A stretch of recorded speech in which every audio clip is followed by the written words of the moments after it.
Hi all and welcome to From Russia with Love Part 6.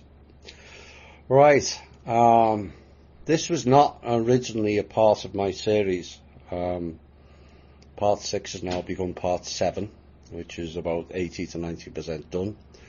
But the information contained is prevalent in today's world. I felt I had to release the information now, and we all get a greater understanding of world issues and also what happened to Russia. Repeated looting of its treasures, vaults, industries and people, all done by the same hidden hand peoples that live amongst us today, weaving its web of sacrifice and harvesting that spreads like a cancer all over this planet. So what was Part 6 will now become Part 7. This is much shorter than most of the previous 5, but no less intriguing, impactful, and dare I say it, in some parts, fairly explosive in terms of knowledge, and it will not disappoint you. This show is like financial tyranny on steroids that will stagger, shock, and dumbfound you in equal measure. You will realise how far they will go. It will connect more dots and shine a light on the cockroaches of this planet beyond all reason. This is intel in booming form that will make many uncomfortable globally, as they thought they could hide forever. Not no more they can't. And a lot of what you will hear tonight will be very new. The tales of Russia has been written by the victors several times over, most of which is not based on fact. Its global achievements ignored, the advancements of spirituality, knowledge, technology and wisdom rendered mute outside of small circles within that vast country. And those advancements need to be spread globally, not only for the benefits of the Russian people, but for us all. Their ancient ways can teach us much. No longer must it hide in small circles, it needs to be expanded out to the world. The world needs to hear the real Russia and its past, which will impact us all, like it did in the times of Tsarina, more commonly known as Hyperborea, and its sister island, Thule. The music tonight will reflect the Rus Slavonic peoples. This is etched into Nordic, Scandinavian, Irish and Scottish music and much of Europe, and lives on through it today. I hope you all enjoy it.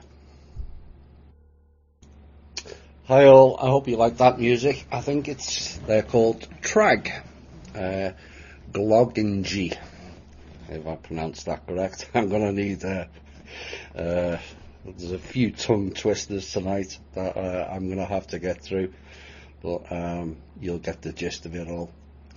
So the first part is the Illuminati, which is no longer, it's the factions, Rothschild's clan, and a new term, Zido Masons, who stole from Russia, ruined the USSR, and robbing Russia and trying to establish it in a monarchy. So the pillage of Russia began as early as the reign of the Russian Tsar Alexander II in 1876. The Rothschilds billionaires concluded with the Russian Tsar an agreement for the storage of Russian gold in Spain. The gold was in the amount of 47,800 tons, not ounces, tons, and was laid in the mountains of Spain, and the Tsar of Russia determined 19 people as the custodians of this gold in Spain. Now these are some of the former trustees of what is now known as the Manor World Holding Trust. None of them did anything for humanity, and only to serve themselves.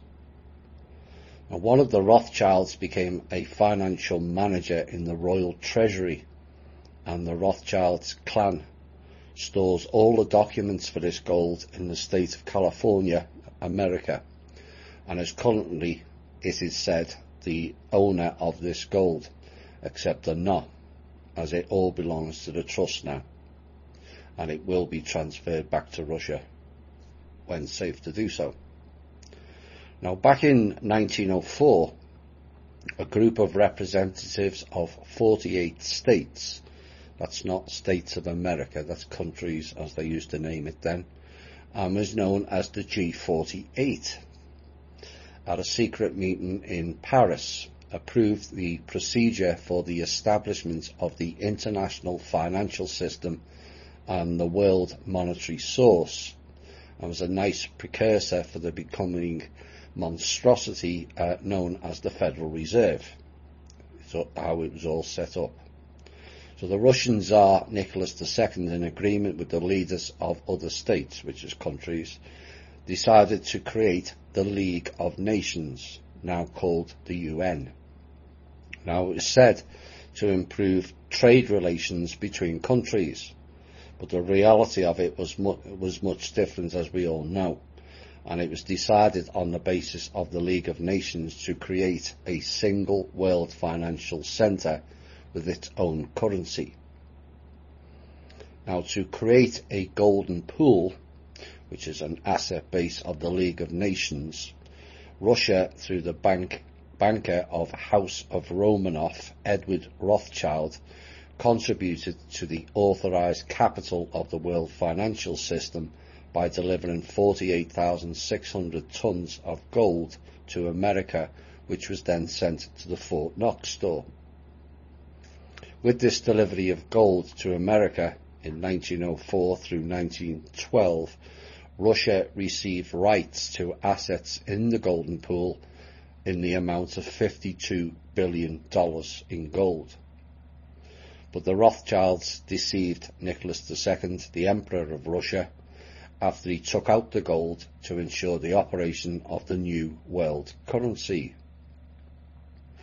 Then the Rothschilds forced the US President Woodrow Wilson, who was troubled with his finances for his election campaign, to transfer their private property, the Federal Reserve System, together with the gold out of the golden pool.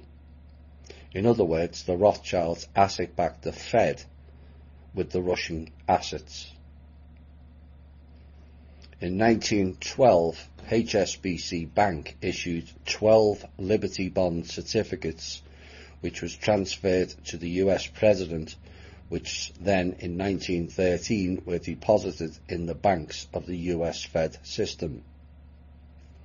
Now, the Federal Reserve Act was signed 2 days before Christmas in 1913 by US President Woodrow Wilson in exchange for funding his election campaign with the Rothschilds, and thereby deprived America of its political and financial independence to this day.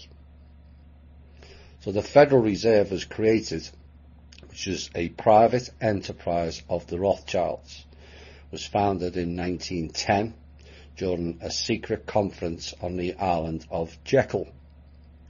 All very fitting that they did it on Jekyll Island, as the evil played by Mr. Hyde and Seek with our finances and freedoms. Is it not? This meeting, which included all major US banks and banks of other states, a huge share of participation in the Federal Reserve System, 88.8%, and in the share of the world money source belongs to Russia. The remaining 11.2% to 43 international beneficiaries. Receipts in the amount of 88.8%, having a security code 1226, corresponded to the international code of the Geneva Register of the Permanent Representative Organisation 14646 ACS HQ /Pro 14646 ACS HQ of the Higher International Committee of the League of Nations, now the UN, are under the control of the Rothschilds and were transferred to the family of the Russian Emperor Nicholas II in 6 copies. That was the receipt. The annual income for these deposits was fixed at 4%, including the LIBOR rate, and denoted the annual interest rate for the use of the gold deposit. So now you know why the clowns were refixing and fiddling the LIBOR rate involving all banks, yet again all at the Rothschilds' request. Now it's my understanding that the 4% interest has not been paid to the asset holders since 1961. The LIBOR rate was to be paid annually to that state and to that representative that pledged gold, but this was not done as agreed by the order of the Rothschilds, who then unleashed World War I. This rate, instead of the transfer to Russia annually, settled on an account X-1786 of the World Bank for 300,000 accounts in 72 international banks, was accounted for in World Bank operations. 3 signatures were identified for each account, only one of which was true. These accounts are subject to 8 committees, AK1, AK2 and so on to AK8. The resources on these accounts are the property of the holders of the IFS, which is now G4, G8, and they have a separate accounting from the outstanding dollars. The United Nations International High Committee determines the commissioners authorised to execute the issue. Notice in 1904 there was a G48, and now it's G4, G8. So they dropped around 40 states, 40 countries out of the agreement altogether. These institutions are the Fed, provider of financial instruments, and the Treasury Department of Washington, D.C., cash collection facilities for the financial instruments based on the World Bank's X-1786 account resources. All these documents confirming the gold pledged in the Federal Reserve from Russia in the amount of 48,600 tons. The mother of Russia, Tsar Nicholas II, Maria Feodorovna Romanova, placed it in a Swiss bank, which is accessible only by the heirs and is controlled by the Rothschild clan. The neutral Swiss again, playing the lead role. All too common, as we know. Now, initially, all the gold certificates that belonged to Russia, the Emperor Nicholas II, were left for storage to Grigory Efimovich Rasputin, yes, that Rasputin, who was the most spiritual Orthodox hero monk at the time. The Rothschilds gathered a whole Masonic conference at which they decided to get rid of Rasputin physically and steal the gold certificates from him. Samuel Hoare, a resident of British intelligence MI6 in Russia and part-time representative of the English General Staff at the Russian General Staff, led this operation. Rumours began to circulate that Rasputin and Alexandra Fedorovna were leaders of a pro-German court group and were seeking a separate peace deal with the Central Powers in order to help the survival of autocracy in Russia, and this was during World War I. These rumours were picked up by MI6 agents based in Russia. John Scale, a British agent working in Petrograd, recorded German intrigue was becoming more intense daily. Enemy agents were whispering of peace and hinting how they can get it by creating disorder and rioting, and that things looked bleak, according to the MI6 report. Not for peace, they weren't interested in peace, oh no. These people never wanted peace, they wanted war and the spoils of Russia, as this next piece confirms. Recently released files show that Samuel Hoare, the head of British Secret Intelligence Service in Petrograd, sent a message to Mansfield Smith Cumming, who was the head of MI6, which was now under the banner of OSS.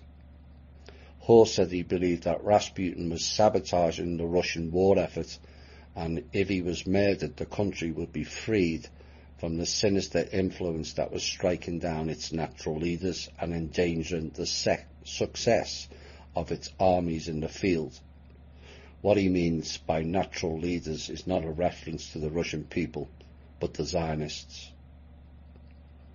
The fear was that Rasputin's influence would eventually persuade the Tsar Nicholas II to negotiate a separate peace deal with Germany. It was said this would have created serious military problems for British troops fighting in Europe, and it just shows you how cold and empty-souled these people are. Created serious military problems for troops, like war is some sort of a day trip parade. All wars create serious problems for the people fighting in them, but this is the way these people think. Rasputin was lured to Yusufov's house, and at that moment in his apartment on Gorokhovia Street was thoroughly searched. They turned everything upside down, but the gold certificates were no longer there. Rasputin, anticipating the end, gave them back to the Tsar, who in turn left them in the custody of his godson Peter Nikolaevich Dolgorukov. Then copies of the gold certificates of the royal family were distributed amongst family members and hidden in different places. The Rothschilds clan for 99 years, while a treaty on the creation and formation of the Fed was in effect, and the US dollar was the world currency, have managed the capital of the former royal family of Russia. This clan also managed the capital of the USSR and also the Russian Federation, located on the accounts of the Fed, which were exported under the leadership of the Rothschild from Russia in the early 20th century. As the Rothschilds are no longer in control of these accounts, and the trust is, this is why Kim has been returning some of the funds to Russia, only for clowns there to transfer it to the Rothschilds-led Chinese elements. We won't be doing it again. She will not be sending any more of Russia's monies owed until Putin and Russia get their act together. For those who are new to this show, just because I said Chinese, do not mistake of thinking that that is the Chinese government. It's not. In fact, naming countries and blaming countries is not the correct way to point fingers. The clowns use these countries as their vehicle to loot from. China itself wants rid of these clowns also, as they have been looted severely and are in deep trouble financially currently. Later, the Rothschilds ruled the capitals of the USSR under the rule of Lenin, and then in the period from 1955 and especially the last 30 years, when the USSR collapsed and the Russian Federation was robbed under the leadership of Boris Yeltsin. Boris Yeltsin was recruited by the Rothschild clan and incorporated into the administration of the USSR and then the Russian Federation. Yeltsin in 1994 took initiation in the Knights of the Order of Malta, along with Primakov, Shevardnadze, Yakovlev, Chernomyrdin, Roman Abramovich, Lisovsky, Shemiev, Orshev, Gozinsky, Brezhnev, Smolensky, Gaidar, Shubey, Shavlinsky, Borodin, Luchkov, Sobchak, Grashev, Boryov, Borovoy, Fedorov, Govorichin, Tsetarelli, Kasparov, that's another name people will be familiar with, and Lebedev and many others became Masons. At present, there are more than 500 Masonic lodges in Russia, known as the Order of the White Eagle, and is headed by the gold mining company of Viktor Tumanov, who award Masons with orders and medals. There's that seducement element again we keep talking about in the shows. Here, have some houses or some contracts and have a nice shiny medal to keep you all distracted.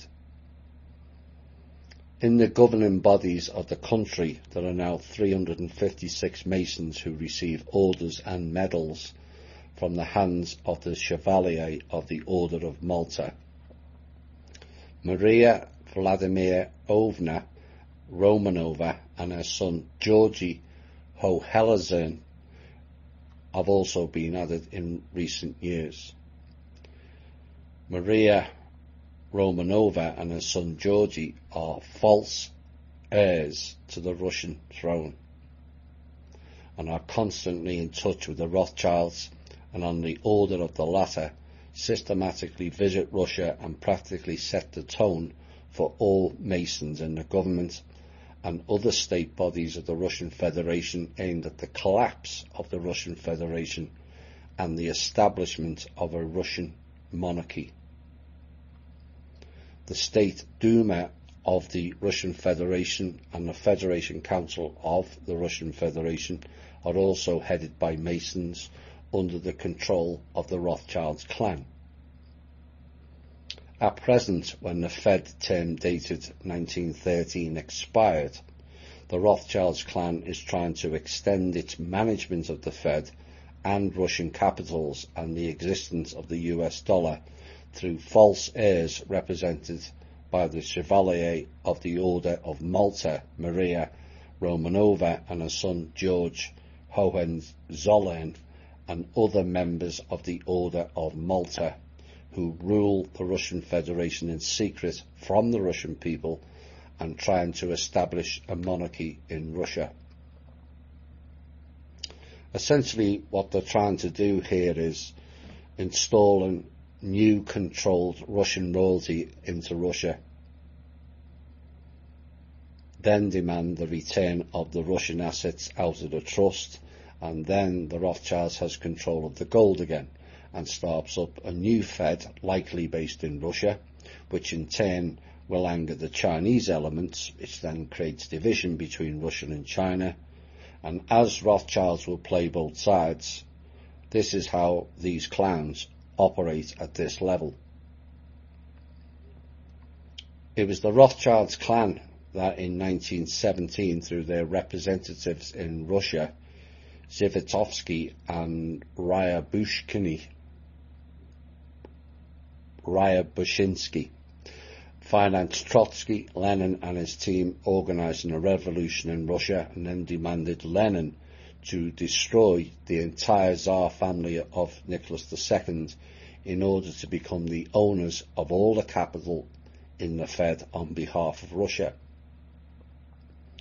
Now, apparently it was only thanks to Stalin, who was a cousin of the father of the Emperor of Nicholas II, that a group of people close to Stalin managed to save the Tsar's family, take them away from Trotsky, which was deceiving the Rothschilds themselves, and hide them away for many years.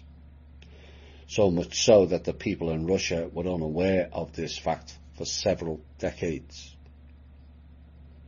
At present, the Rothschilds clan and their monarchy, after the Hohenzollerns are made monarchs, they will leave the Fed founders on behalf of their grandfather and great-grandfather Nicholas II, and then the Rothschilds will have legal grounds to own the money of the whole planet. This is what they're trying to do. Well, we know how that works. The original agreement of 1913 of the Rothschilds' management plans to move the Fed to the island of Macau, which is next to Singapore, under the jurisdiction of China, not China the country, just the way they operate. And from there, the Rothschilds will manage the entire world financial system again, like they did with the Federal Reserve in America. That was their plan. That failed. In Russia, the Rothschilds plan to create only a duplicating centre of Fed, which, according to their plans, should be headed by A.S. Voloshin.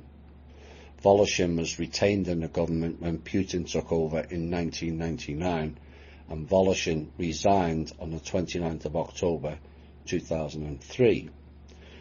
Whilst Chief of Staff, Voloshin was widely regarded as pro-business, and his resignation came amidst the prosecution focus on the Yukos oil company. More on that later. In 2018, A.S. Voloshin became a secret owner of American ethane, with Konstantin Nikolaev, Mikhail Yuriev and Andrei Konasbiev. This is based in Houston, Texas, and Bush country. No surprise there. And the same region where all the stolen oil out of Iraq and Iran is going. But isn't it funny how you don't hear in the media of these business transactions in light of the alleged Russian collusion? Is it not? Is that not Russian collusion directly? The independence of Russia, and indeed of the rest of the world, shall thus come to an end right away should this take place. Everything in the world, land, water, forests, natural resources, will only be in the Rothschilds' hands.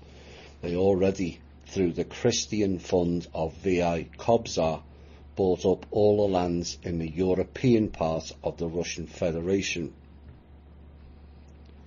In the meantime, the Rothschilds actually used the main package of the Federal Reserve System, 88.8%, but this property belongs to Russia in the person of its former Emperor Nicholas II, as well as those assets that were taken out by the Rothschilds during the reign of Lenin.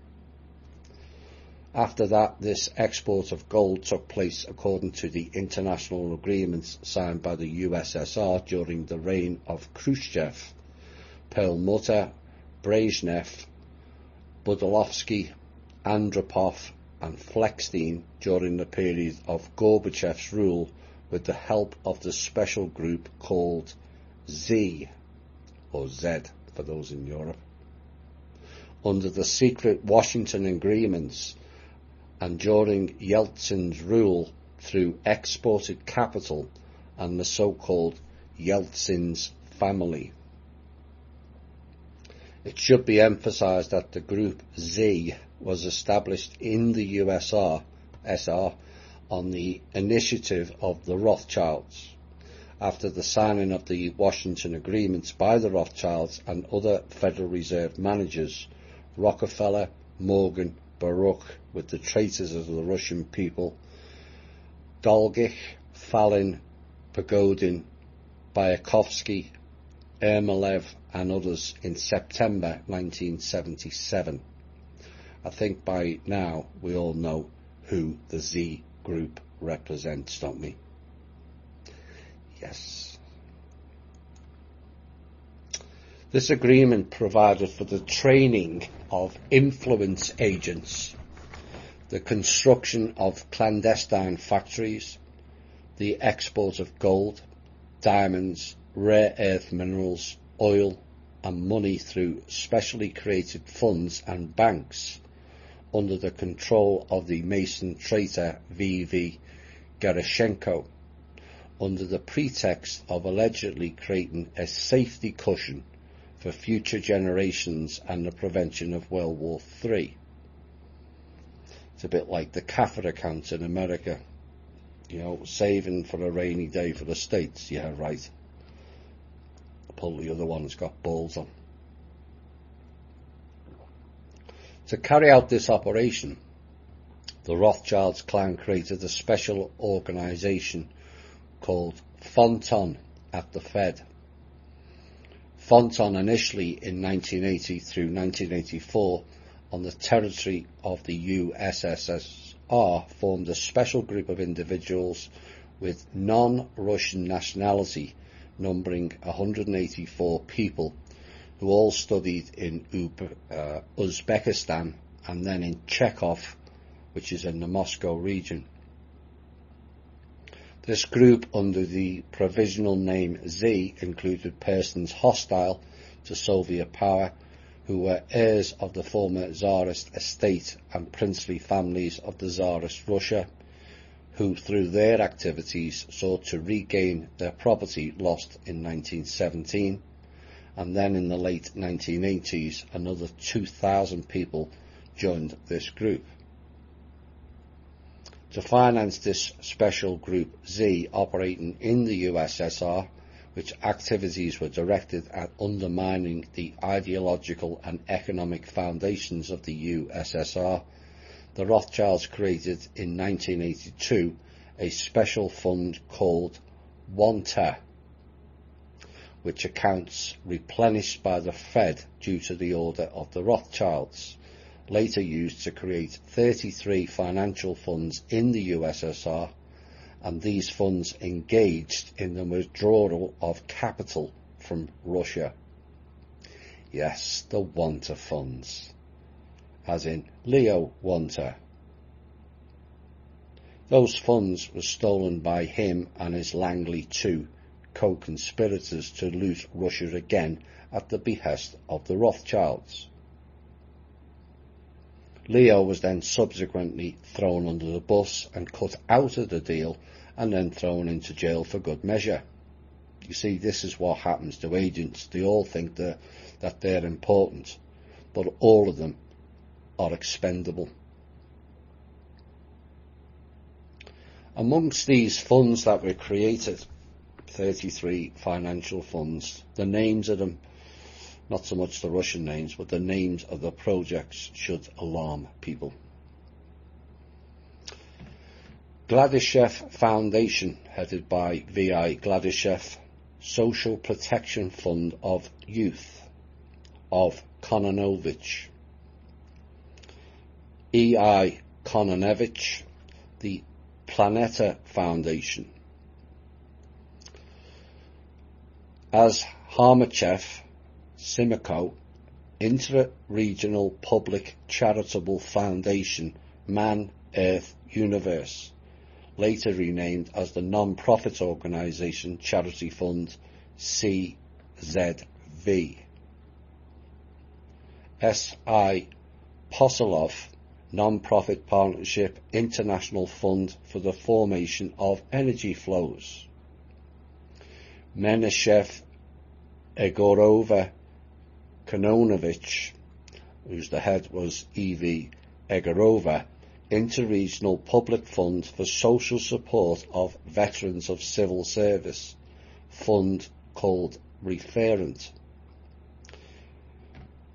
V.G. Maziev, International Reserve Fund of Maria Pavlovna Romanova. See, it all goes back to them. Siabeko Depository Russia Fund, Princely Council of Rus. V.A. Dumaninka Charitable Foundation, Repentance, World Peace Fund of the USSR, Karpov, International Consortium, Society for Children.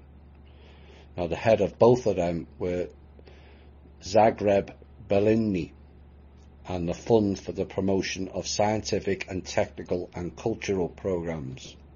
All very humanitarian, is it not? Except all of it is bollocks. V.M. Sergeyev, International Charitable Christian Foundation. Oops, Here comes the church. VI Kobzar, philanthropic foundation in the name of St. John the Baptist. Really. AV Morozov, International Cooperative Holding, Golden Section. That will come up again later. SV Krentz, International Cooperative Holding, Golden Axis. Kudryavtsev Foundation for Presidential Programs. NG Malyshev, Territorial and Branch Financial Energy Union of the Department of Public Prosecutions. The names they come up with. EB Latasheva, International Supreme Coordination Council for Interaction with Economic and Financial Structures. NV Ilchenko, International Charitable Foundation to assist Professor Gerasimov. Nekrasov, International Consumer Society of Golden Axis. Again, that will come up later. Yar Polonsky, International Consortium Infomir. O.A. Lanov, Russian Fund for Assistance to Refugees, Compatriots. That will come up again later. M.A. Demidov, the Platina Foundation, and funds in the form of Billionaires Club, Belgium, International Charitable Fund for Mercy and Health, whose code is MKM MSK RUS 7. Liechtenstein International Innovation Fund, MKM SIR 144. World Innovation Capital Fund, MKM ZOR 8. Switzerland again.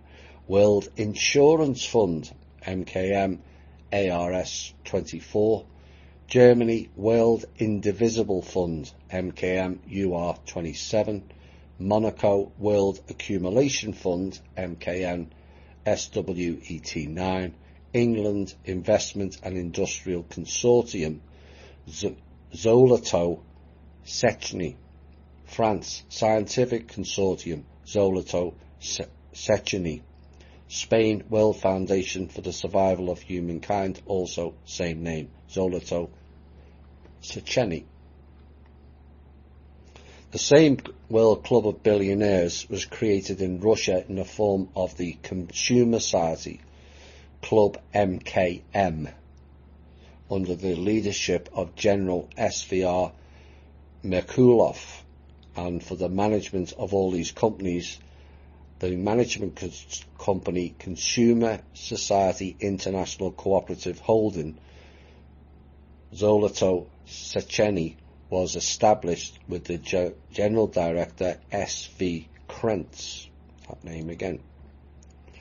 In 1982, under the pressure from the Rothschilds and by decision of the Central Committee of the CPSU, which is the Communist Party of Soviet Union, which is Zionism, not Russian, and the President of the USSR Armed Forces, a gold deposit of the USSR was made from the volumes of Russia's historical values in the United States in Fort Knox Gold Depository.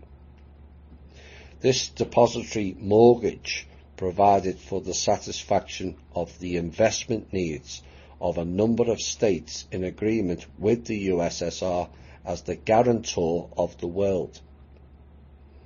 Responsible for the storage of this gold in the Fort Knox Gold Depository from the USSR was appointed Lieutenant General of the KGB. Can you believe this? Kobzar Ivan Stepanovich, in whose name all documents were drafted in the fort. And in the USSR, all documents were issued for Major General of the KGB, Kobzar Vladimir Ivanovich, the son of Ivan Kobzar, and Andropov led all operations on the preparations of these documents. a KGB running Fort Knox.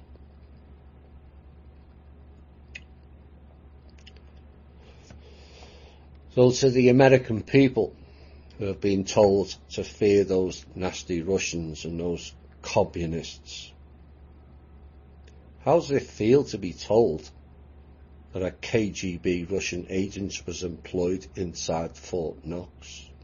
Oops. To allegedly look after America's gold assets. Except it wasn't. Where was the media on this? Where is the real Russian collusion?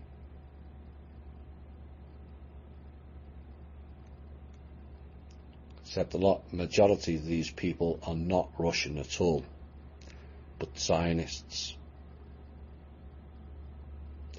At present, only these individuals, the Kobzars, Ivanovich and Andropov, have the authority to this gold after the collapse of USSR.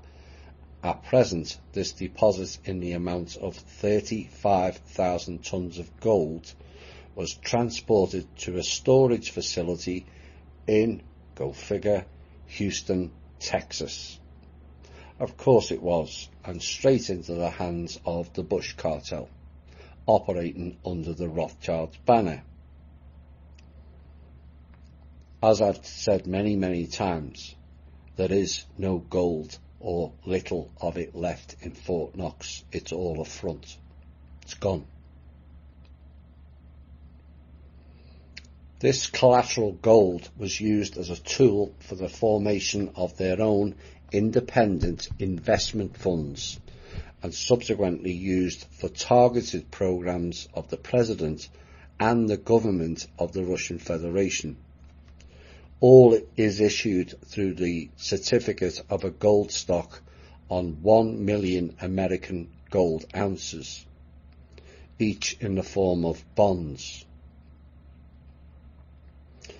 It should be noted the gold deposit amounting to mortgaged 35,000 metric tons of gold.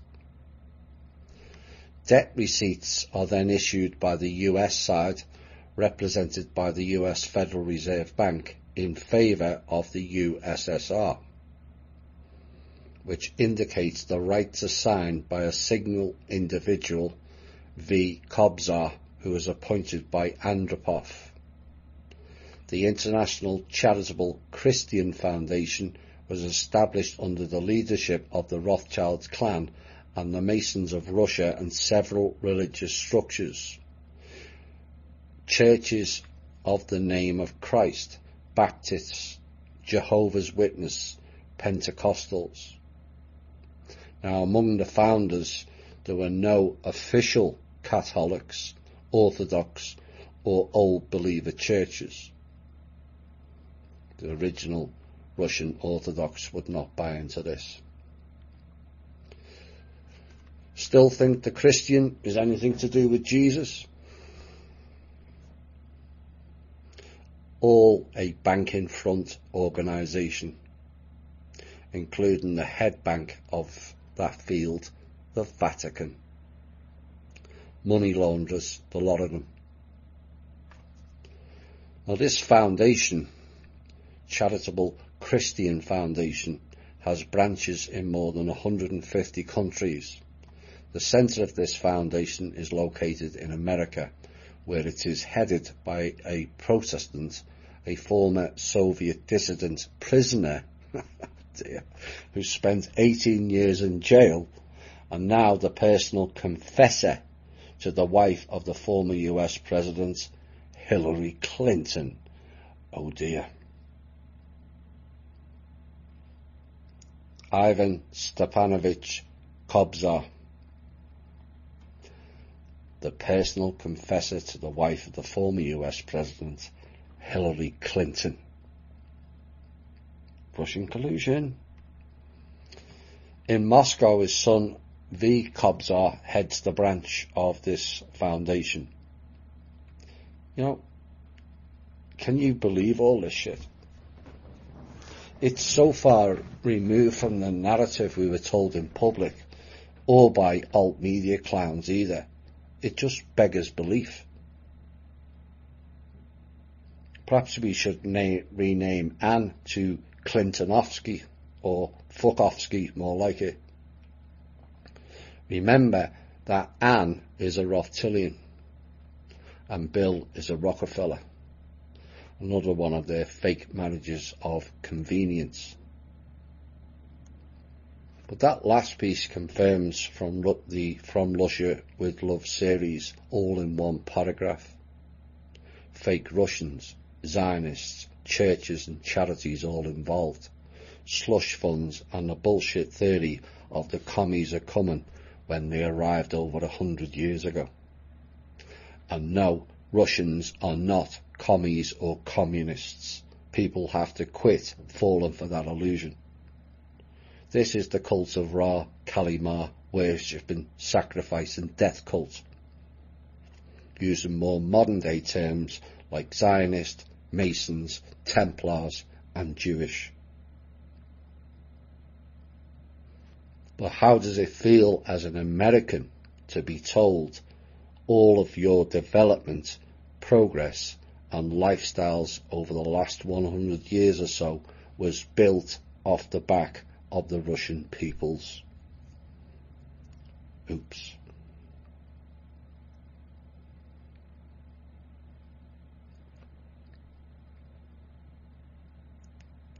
This goes against the financial tyranny piece put out by Agents for Langley 2, Wilcock, Keenan and Fulford, where they all stated the gold belongs to Asia, did they not? Not Russia. Why Asia?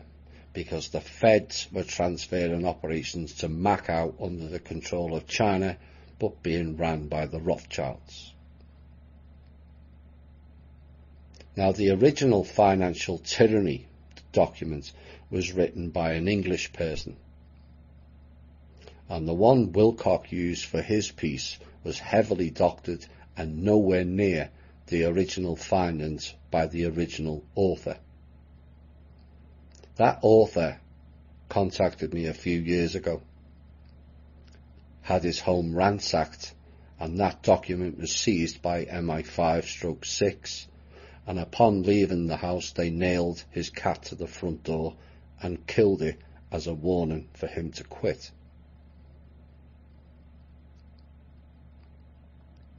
So Wilcock, Fulford and Keenan were using stolen documents which are then doctored to suit the Rothschilds that was given to them by the agency people. Not just ordinary agency people, but rogue agency people. Kobzar is number 4 in the list of the managing signatories with a high degree of dedication for the CPSU, which stands for the Communist Party of the Soviet Union. It is not by chance that the leaders of the Moscow branch of the Moscow Inter-District Inspectorate are quite often officers of the KGB and the GRU, better known as Spetsnaz.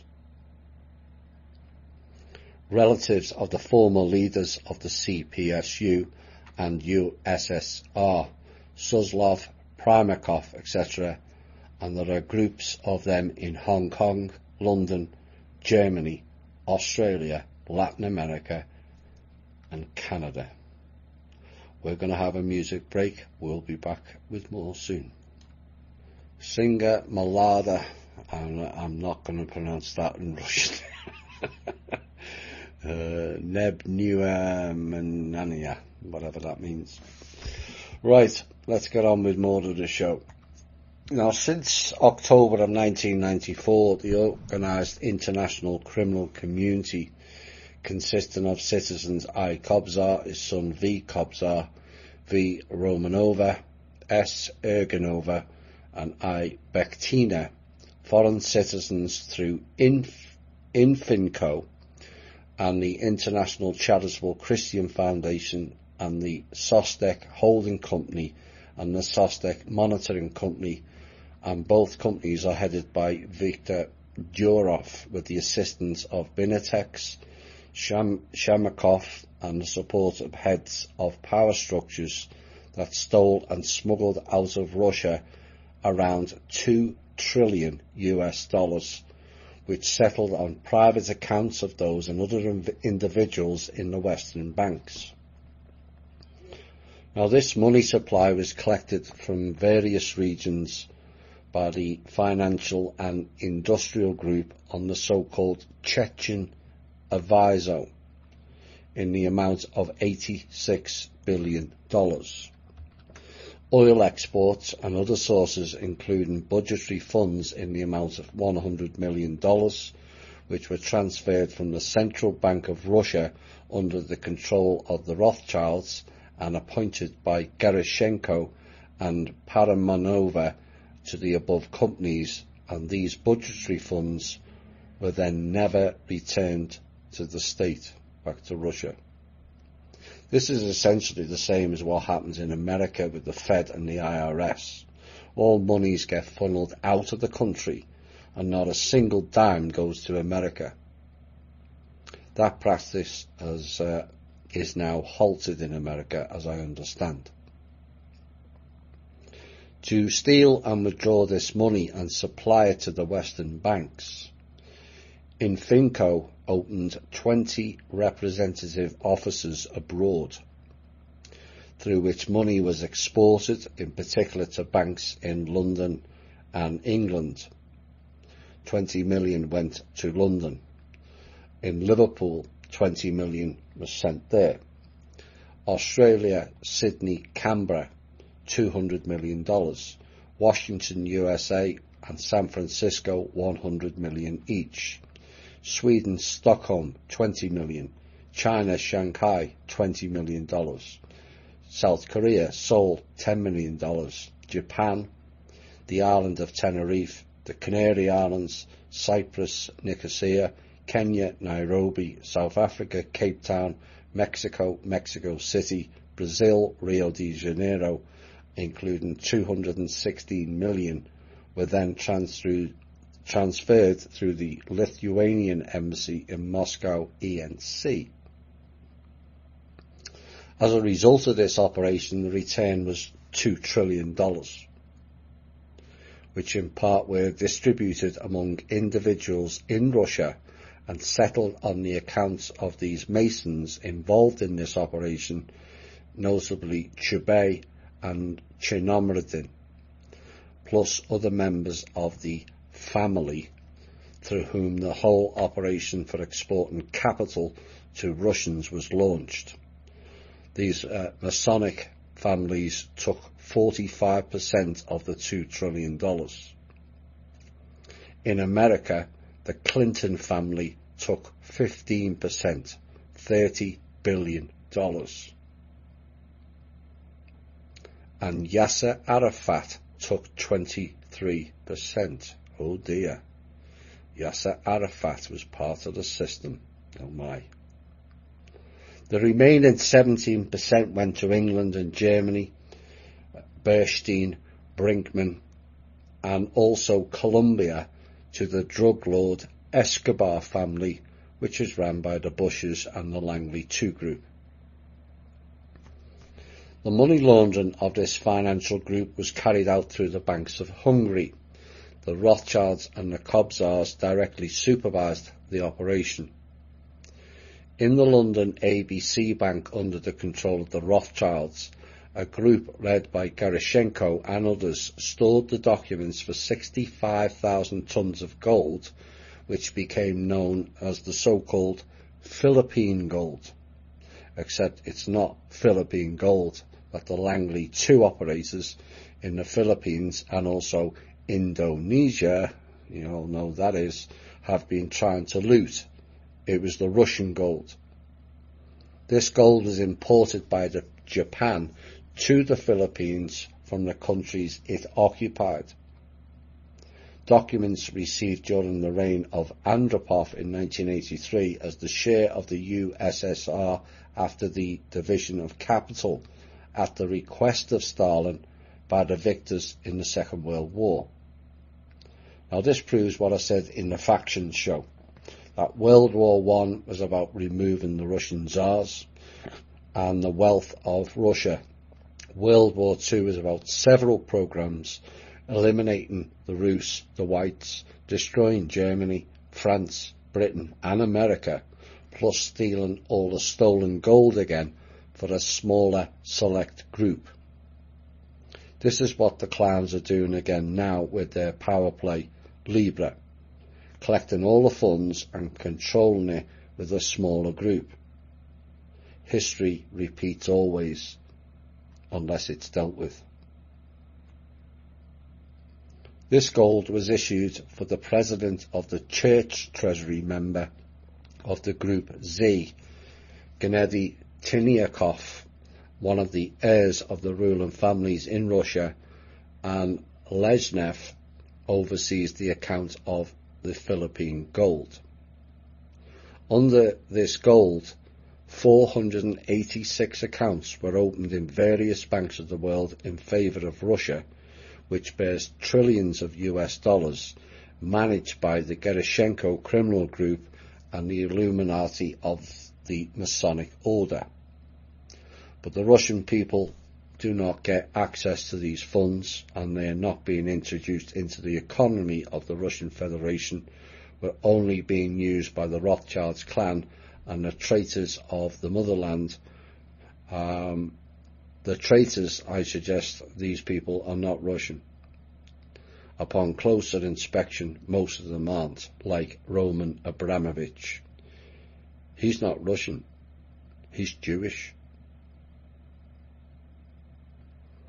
The export of capital from the country aimed at plundering and disintegrating the USSR was managed by the employees of the Central Committee of the Communist Parties of the Soviet Union, Falin, Dolgich, Deminezev, Kryuchkov, Krishina, Pavlov, Brutinets and Moseev.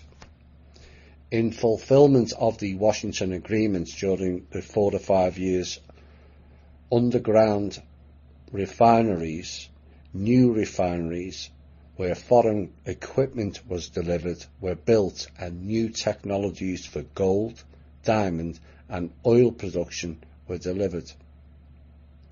The products produced at these clandestine factories were all smuggled abroad, where they were stored in various storage facilities specially created for this purpose, located in the territories of America, England, Germany, Bulgaria, likely Sofia, CIA Eastern Division, which just happens to be the same location Neil Keenan lived, or lives in, depending on whether you believe he's dead or not.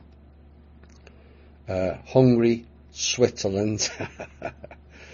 Remember the stories of a few years ago about the storage bunkers Cabal were using there? Now you know why. Syria, oh dear. Sweden, Iraq, Libya, Lebanon, China and other countries of the world. All smuggled clandestine factories. During the 1985-1995, under the general management of the Rothschilds, a large number of Soviet assets in the form of money, gold, platinum, palladium, and hundreds of millions of tons of oil, diamonds, and other tangible assets were stolen and exported abroad by the Z Group. The bulk of these assets were credited to the accounts of hundreds of the Z Group members. Some of them worth $1,750 billion US dollars were credited to the accounts of close persons of the Gerashenko Group. In 1989, the financial manager of the Department of Central Committee of the CPSU, Krishina, in the presence of the head of Group Z, Moiseev, handed over $5,636,315,078,660 US dollars to just one of the members of the Z Group, Viktor Makievsky. Makievsky and other members of the Group Z Gorbanovsky transported these huge funds to, there you go again, Switzerland, that lovely neutral country Switzerland again, home of the CIA. Yes, the main CIA branch is in Switzerland, not America. Of course, it houses the UN, World Horror Organization and various other high-profile international bodies, and is the base for the Rothschilds. The same Switzerland who receives the American income tax money from the IRS. Near 800 billion was sent by wire from the IRS to a Rothschild Swiss bank last year until Kim intercepted it and put it in the trust. Oops. Under these funds, accounts were then opened in 21 countries of Western Europe, and 18 accounts were opened in the US, Canada, Japan, that were taken under the control of the Russian-American company, RAC, led by the Rothschilds. These capitals were sent by order of a secret government which is managed by the Rothschilds and the Rockefellers for Russia to enter the international trading operations of the Fed. The Rothschilds and the world government were created in the US, Europe and Asia, 3 trades. The main trend in the United States is managed personally by the Rothschilds. Others in Europe are currently led by one of the representatives of Group C, Viktor Belevsky, and in the Asian territory recently led by Boris Yeltsin's daughter, Tatyana Dyashenko, who has now changed her surname and citizenship from Russia to Austrian. This is a common theme in the global elites, appointing inner circle with name changes to fool the public into thinking that these are just some ordinary, non-connected persons. They're not. Bill and Hillary Clinton are Rockefellers and Rothschilds. All convenience marriages. Ivanka Trump and Kushner could be another example. Rothschildians and Rockefellers have been spreading their seeds everywhere in the upper echelons of society for this very purpose.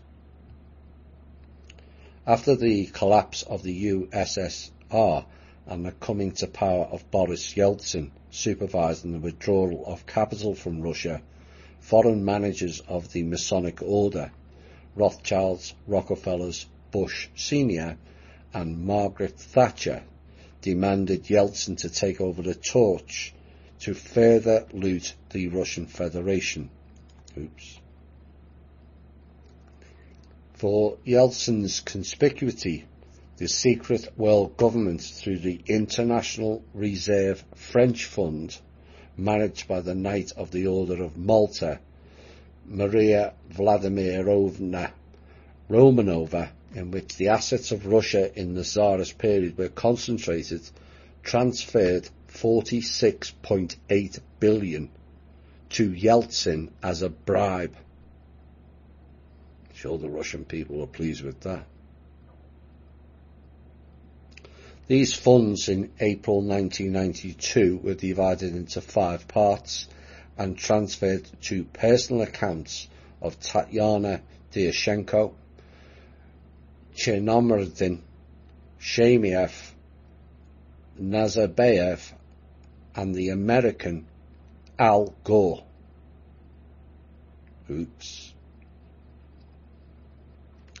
The money for Tatyana Dyashenko, who's Yeltsin's daughter, was transferred to accounts opened in banks in the Solomon Islands and also Australia. Part of the money, in the amount of $20.6 billion allocated to Chernomyrdin, was subsequently distributed among those close to Yeltsin and Chernomyrdin to Roman Abramovich, Berezovsky, Yuzinski, Smolensky, Potanin, Khodorkovsky, Prokhorov, Lebedev, Friedman, Alekperov, Mahmud, Lesin and Chubai, plus others, and a total of 24 people who, with the help of the money received, then managed to buy up and privatise the country's main production facilities.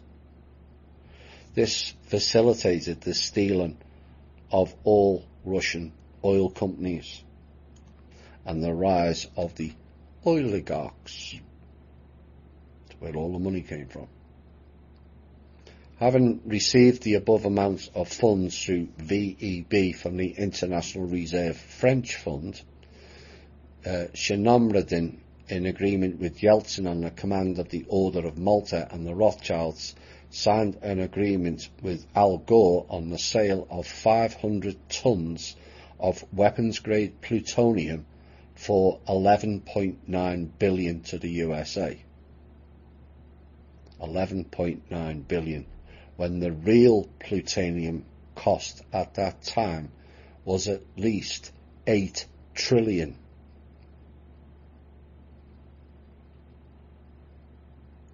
With the export of weapons-grade plutonium to the United States on submarines, one of the 8 submarines, when exporting 7 tons of weapons-grade plutonium, made a treacherous escape and did not return to base in Russia. It remained in the West under the control of the Rothschilds and the secret world government to date. Hiding this fact from the Russian public, the Russian government announced the wreck of this submarine. I suspect that submarine was the Kursk. However, this nuclear submarine is still commissioned, apparently, in the interests of the traitors of the Russian people. In April 1992, Group C, under the supervision of Moiseev and Brodsky, under the general guidance of the Rothschilds, organised the export of Russian gold in liquid form by pumping it through oil pipes, and then exporting 3,207 tons of gold in submarines outside of Russia. Unbelievable. Diesel submarines in the amount of 21, which exported this gold, never returned to Russia and are now used under the guidance of the Rothschilds by the secret world government for their own mercenary purposes. One of those submarines was the base of the former trustee Marduk to hide out on for long periods of time.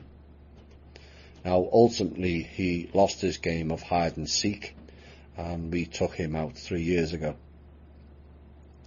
After this operation, all persons who directly participated in the export of this gold under the order of the Rothschilds that was agreed with Yeltsin were physically destroyed, including the leaders of this operation, Moiseev, Brodsky, Savitsky and others. They just took them out. Dead people can't talk. And as warned in the last show, on Thursday, this is a warning to the top generals and the agents here in this country. How easily they just discard people they no longer have use for. Do you still think you're protected? You're not. Wake up, boys, otherwise it's time to die. We know they need to cull many involved in these operations and to save costs. You are the first to go, as many of you know and have seen too much. At the same time, Yeltsin also signed numerous agreements with different countries for the export and storage of assets in the form of gold, diamonds, platinum abroad. And he concluded unfavourable deals for Russia and signed numerous agreements with the United States that caused economic and political damage to Russia. Under the guise of execution of the program for the revival of the Russian economy, the monetary symbols of the 1961 issue in the amount of 44 trillion rubles, handed over by all of the former republics of the USSR for exchange in the central bank of the Russian Federation, as well as 11.8 trillion rubles in the accounts of Soviet citizens in the USSR Savings Bank. In 1992-93, by the decision of the Rothschilds and the Masons of Russia, Gerashenko and others and the Yeltsin government were converted and accumulated on the accounts of Tan Bank as a branch of the Central Bank of the USSR located in Kazan and its branch in Alma-Ata. Now, this operation was conducted under the supervision of foreign owners of the Central Bank of Russia and the Savings Bank of the Russian Federation, when J.P. Morgan, Baruch, etc., became members of the Masonic Order of Rothschilds, and under the direct control of Shemiev, Gerashenko and other employees of the central bank, and in Kazakhstan under the control of Nazarbayev. Now, the transfer of money and their introduction into the economy passed through a system of so-called Chechen aviso and held under the supervision of the leadership of the RF Central Bank and the Ministry of Finance. These Chechen avisos were introduced into Russia through an active member of the Masonic Order, Anatol Rapoport, who was born into a Jewish family in Russia, under the direct supervision of Gerashenko and the heads of the officers of the Central Bank of Russia. In early 1993, through the International Islamic Bank, which was founded by the governor of Kemerova region, Aman Tuliev, in addition to foreigners, Lebanese Colonel Walid of the United Arab Emirates, smuggled $20 billion into Russia. The division of these funds in the interest of the Yeltsin Group and also the funds transferred to the Bank Tan led to a dispute between the factions of Yeltsin, Gaidar, Shinomradin on the one hand and Rutskow and Kazbulatov on the other, and it ultimately resulted in the execution of the White House in October 1993. The Russian government building is also known as the White House. After the 1917 Bolshevik Revolution, the ruble lost 1/3 of its value, and in the following years, while the country was gripped by civil war, the ruble dropped from 31 against the dollar to nearly 1400. This is what they did to Germany, remember. The ruble hit its historic low of 2.4 million per US dollar after the Civil War from 31. And the year the revolution's leader Vladimir Lenin died, it was redenominated to 2.22. So essentially they took 4 zeros off. The ruble collapsed along with the Soviet state, and different currencies were set up in 15 different republics. The Central Bank of Russia replaced the State Bank of USSR, Gosbank, on January 1st, 1992, and the Russian ruble replaced the Soviet ruble. The new Russian Central Bank set the official exchange rate at the Moscow Interbank Currency Exchange at 125 rubles to the dollar. By December 1992, the ruble had lost almost 2/3 of its value, and Russia's post-Soviet economy was dominated by shock therapy, and as Boris Yeltsin reforms spurred rapid inflation, millions of Russians lost their savings. Well, now you know where all their savings went to. Boris Yeltsin's political infighting with the communists in 1993, which was an illusion, caused the ruble to slide more. There was no political infighting. That was all a ruse. And it slid down to 1,247 per US dollar. Now, subsequently, Yeltsin won the political coup. It was said, of course he did. He was backed by the Rothschilds and the Masonic Order as well. And a constitution was signed on December the 12th, 1993. Now, in 1993, the president of the US Export-Import Bank, Kenneth Brodu, under the order of the Rothschilds and Yeltsin, signed a three-part agreement on financing Russian projects with the Central Bank of the Russian Federation in the person of V.V. Gerashenko again, and the Minister of Finance of the Russian Federation in the person of A.V. Vavilov.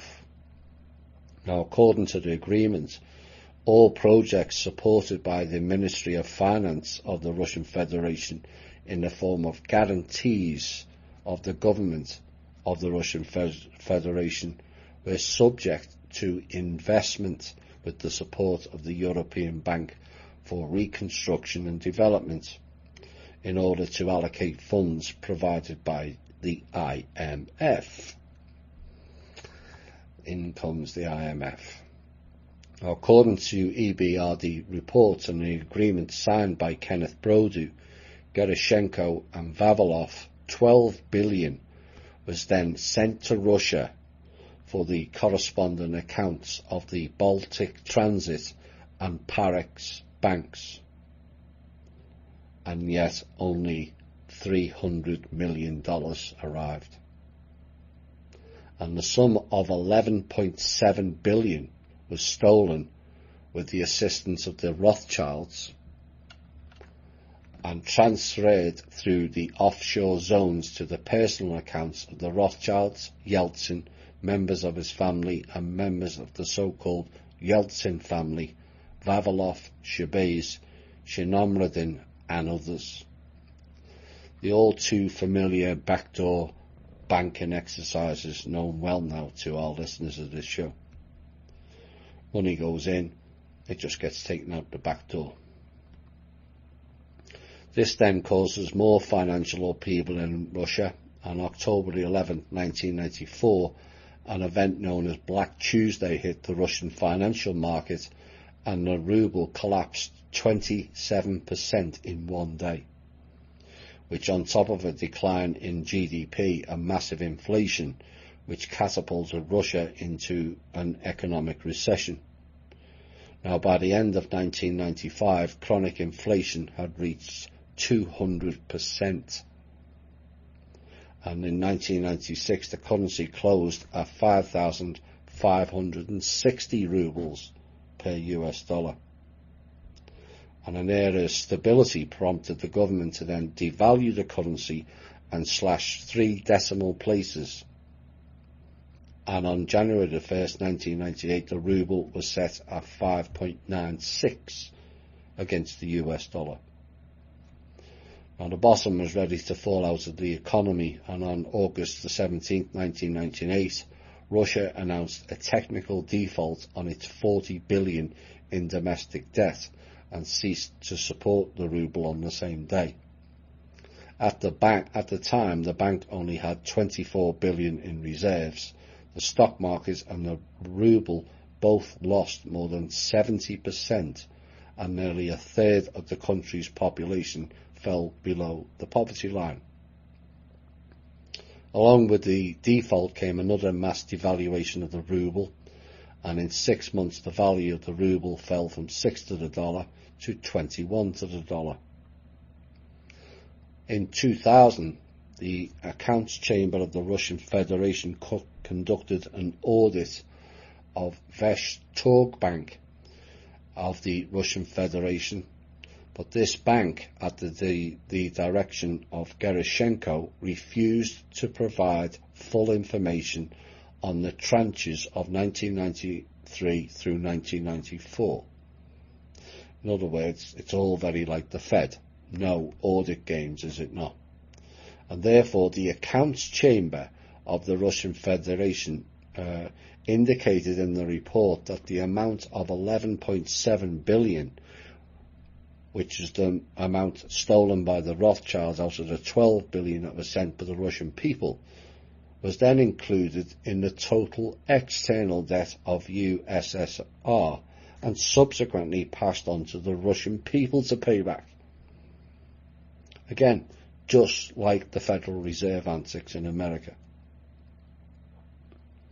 Later, part of the IMF tranches, which passed through the International Investment Bank, a non-resident of Russia, the USSR registered bank in the UN, controlled by Gerashenko, Shabay and Vavilov, was transferred to their accounts for the entire period of the activities, and it ultimately led to the default of the Russian Federation in 1998. So in other words, these three people looted the whole Russian country and collapsed it after the request of the Rothschilds. Part of the money supply transferred in 1992 to TAN bank accounts was sent under the control of the Rothschilds and the CIA American Masonic agent Ray C. Dam through the TAN ASA. The head is S.P. Shashurin for the purchase of gold, oil, gas, rare earth minerals, Kamaz cars, which were then exported abroad. Part of the money was also used to create the depository and strengthen state property of Tatarstan by the Shemiev clan, as well as the creation of the Alpha Group company, and part of it was brought to the Arab countries, where it settled on personal accounts of Shemiev and his clan. Under the gold, diamonds, oil and gas located in the country, packs of securities were formed, like bonds.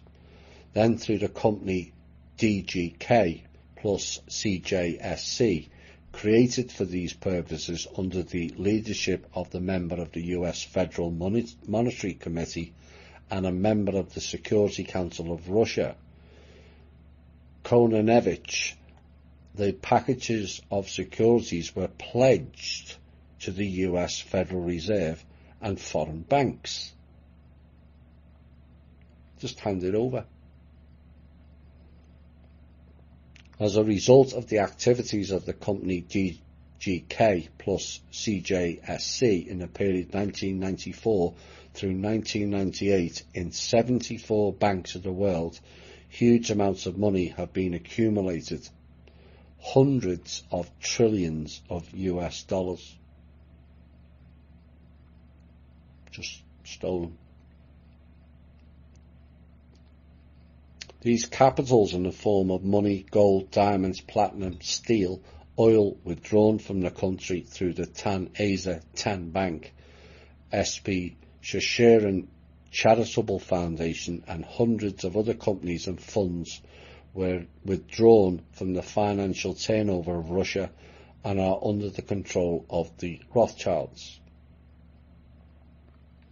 Under the control of the Rothschilds in 1996, 62% of Russia's budget money was withdrawn abroad under the leadership of Yeltsin and Chernomyrdin, and this financial scam eventually led to the default of the Russian financial system in 1998.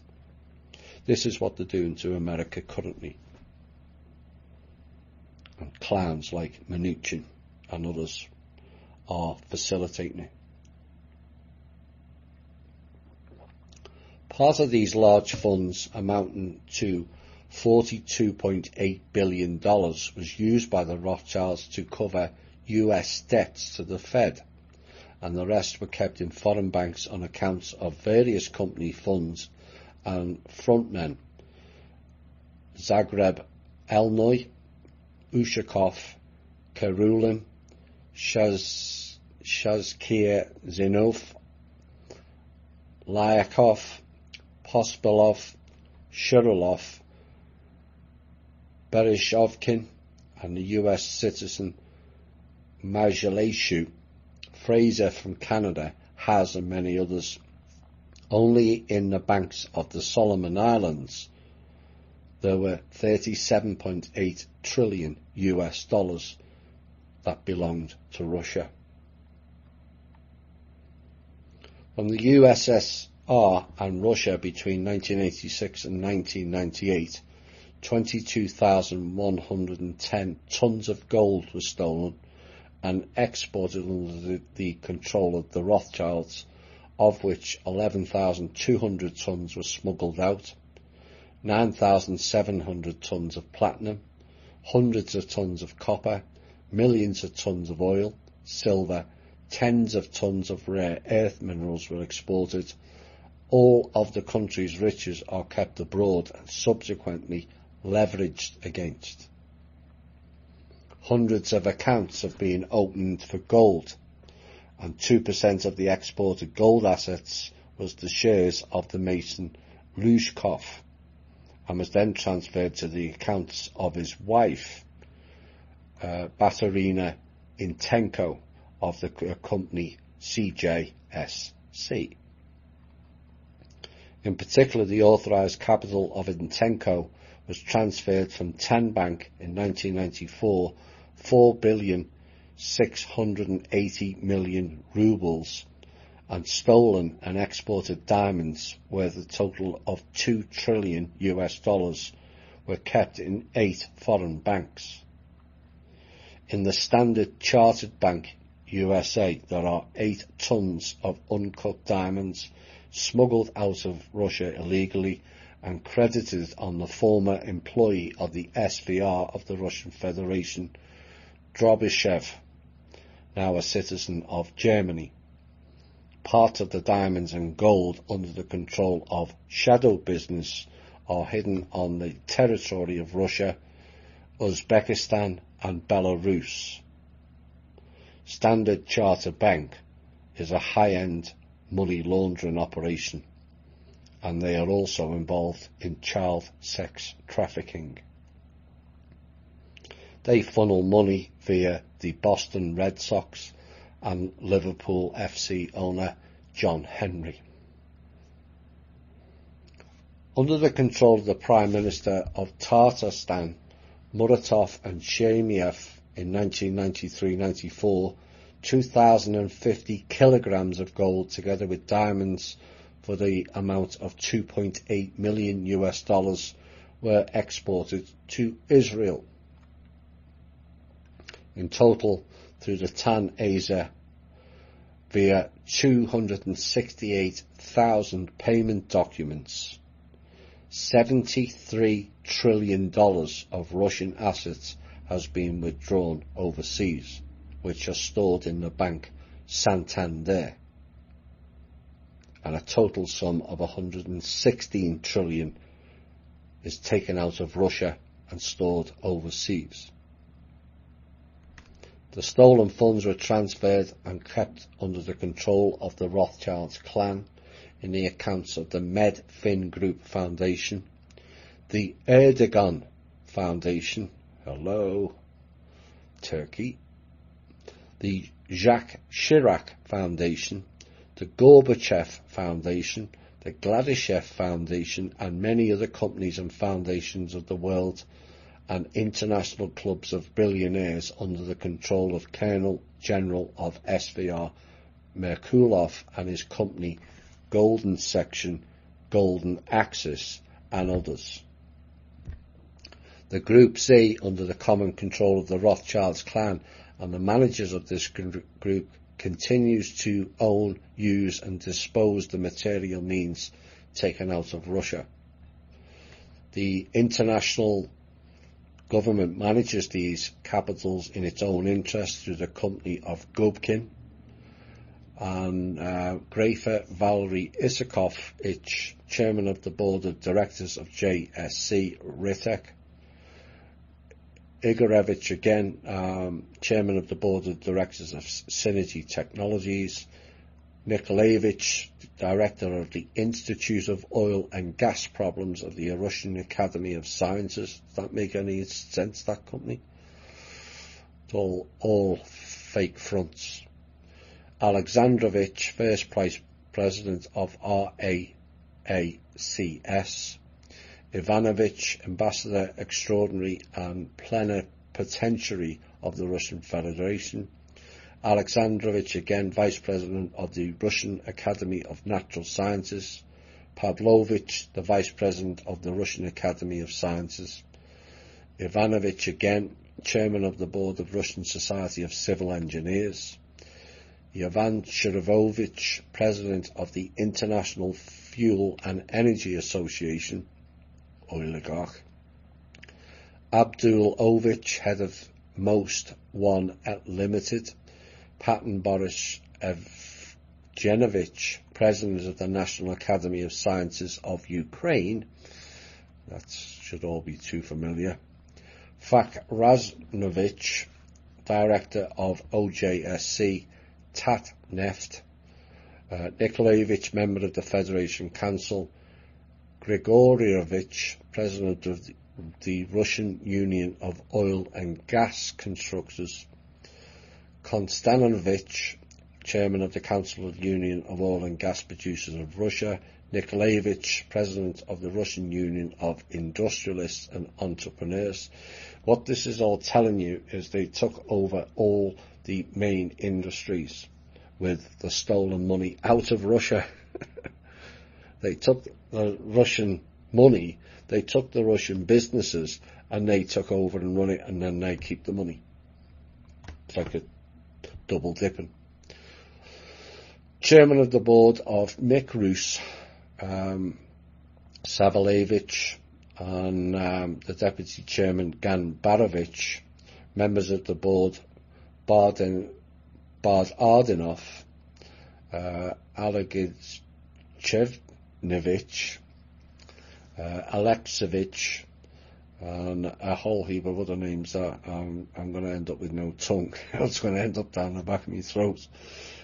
Who are all chairman of the commission and members of the commission, and Boris Petrovich, Mihailin Mikhailovich. These are all the benefactors of the money they stole off the Russian people. Not only did they steal the money, they stole their businesses as well. These people are beyond scum. We'll be back shortly after this music break. Hi all and welcome back. About 2/3 of the way through. It's fairly mind-boggling, the figures involved. The amount that's gone missing and the levels of skullduggery and greed goes beyond all reason. Now, the brief significance of the contracts signed directly and through intermediate foreign companies, SOV, finances projects for the firm called Mikrus for sums exceeding 10 billions of euros. Sergei Olemsky also signed the JVA with the company WF Malta under the former general of the GRU, which is Spetsnaz, Mikhail Ivanovich Golitsyn, thereby acquiring the support of one of the main founders and the main operator of correspondent interbank relations with Russian banks, the Deutsche Bank. Today, 35% of that is owned by the Maltese Order World Foundation. You all know what's happening to them. This money on falsified financial documents by criminal conspiracy with corrupt officials in the European financial monitoring have been tested by the European financial monitoring as well as by the Deutsche Bank and have approval of the main founder of the World Fund Bank. Now, the necessary verification and permissive documents was received from Rosfin Monitoring and also the Central Bank of Russia. And the first tranche of dirty money was put on the correspondent account of the Deutsche Bank with the delivery address of the settlement account of the firm Mikrus, Mikrus, in Russia, in an amount exceeding €1 billion. Another huge part of the money, exceeding 500 trillion, was transferred via the interbank communications of KTT from British company CDB to HSBC Bank in Swiss Credit Suisse, a subsidiary of the Belgian firm Ceres, to a master account registered with Elisabeth Hungary, and the holders of the money are M. Mail, Valery Tsymbal, Sergei Belozerov and others. In 2004, the Rothschild clan issued a statement to the management of Russian assets to a Jewish Freemason, Valery Tsymbal, who was a resident of Israel, who, with the help of these documents, tried with the help of Olemsky and other high-ranking officials, the Masons, to commit embezzlement of money from the Russian budget, but this attempt was suppressed by the law enforcement agencies of the Russian Federation. The main Russian executors for implementing the above-mentioned will of the Rothschilds and the Masons of the Order of Malta in Russia are the Russian Masons Primakov, Gerashenko, Golanok, Golitsyn, Pashulsky, Olemsky, Tsymbal, and Beloz Yurov and others. The Russian clan and the Russian Masons in power, having the goal of dismembering and disrupting the Russian Federation and establishing a monarchy in Russia to carry out their secret criminal plan, and has gone rather well currently, except it hasn't. Now, initially, the financed extremist group that organised opposition rallies throughout Russia and also terrorist acts in the Caucasus and other regions. So now you know what's going on in the Baltic states. They then financed and sent to Russia numerous crowd of migrants, Muslims from the Central Asian republics, according to the planned programme, the Golden Ark of Turkestan, according to which at least 15 million migrants entered Russia. And as I've mentioned in this series and also the main shows, they are using these people to create incidents and fulfill several operational programs that end up in turmoil, whilst they continue to loot. So people have to quit blaming Muslims for the ills. These are planted programs designed by these criminal elites, and like the Jewish, the Muslims are taking the blame when it's all carefully planned and a coordinated attack.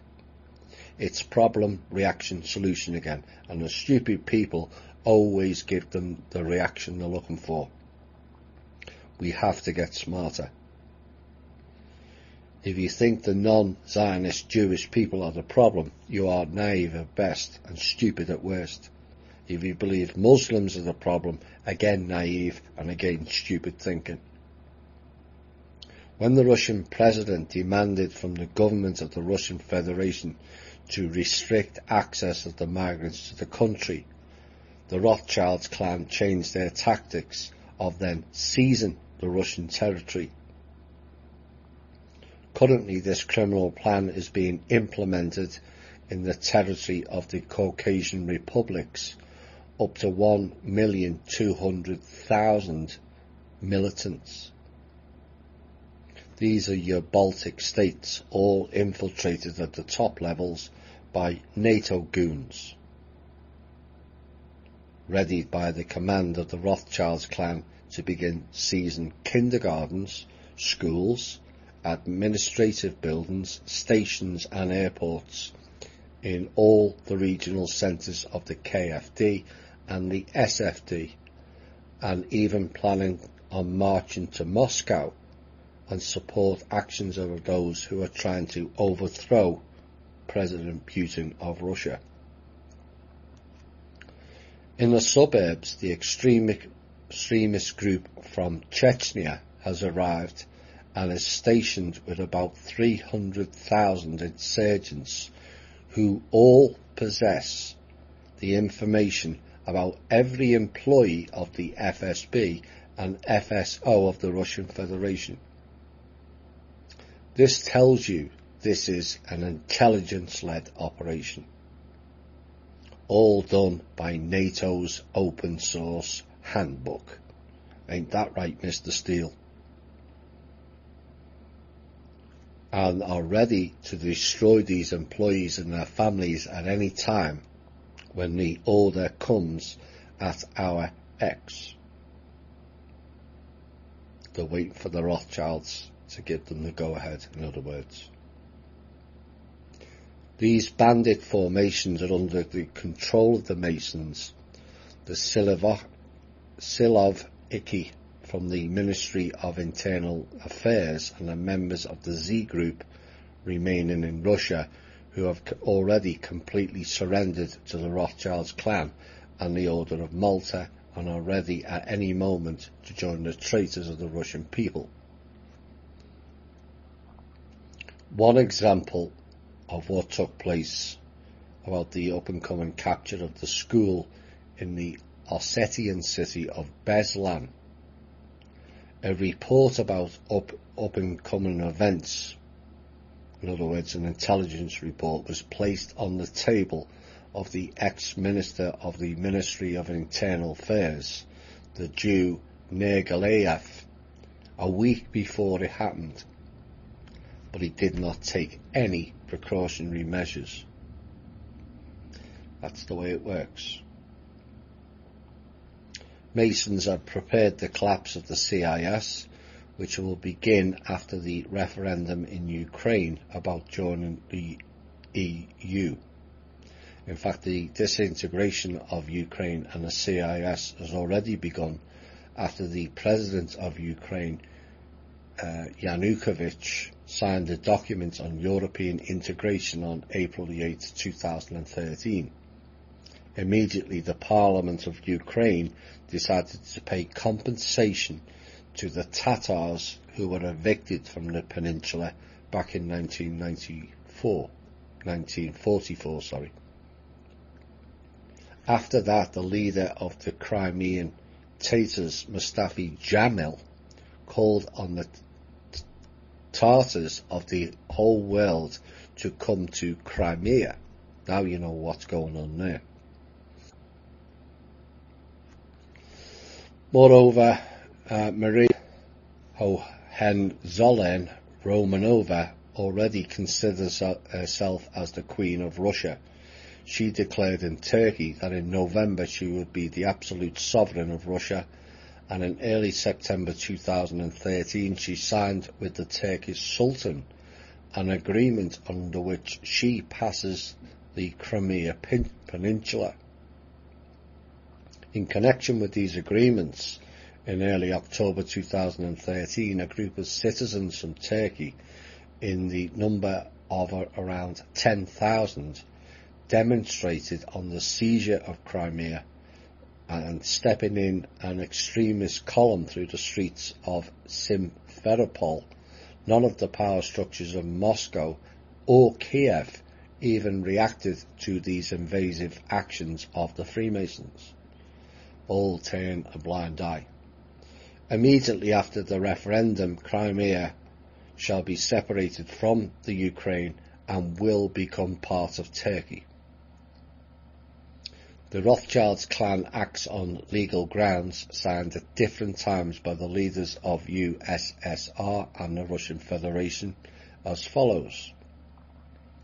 In 1915, all the royal families signed the agreement of ZT Trillennium, at which the gold of the families and the countries was transferred to the International Trust.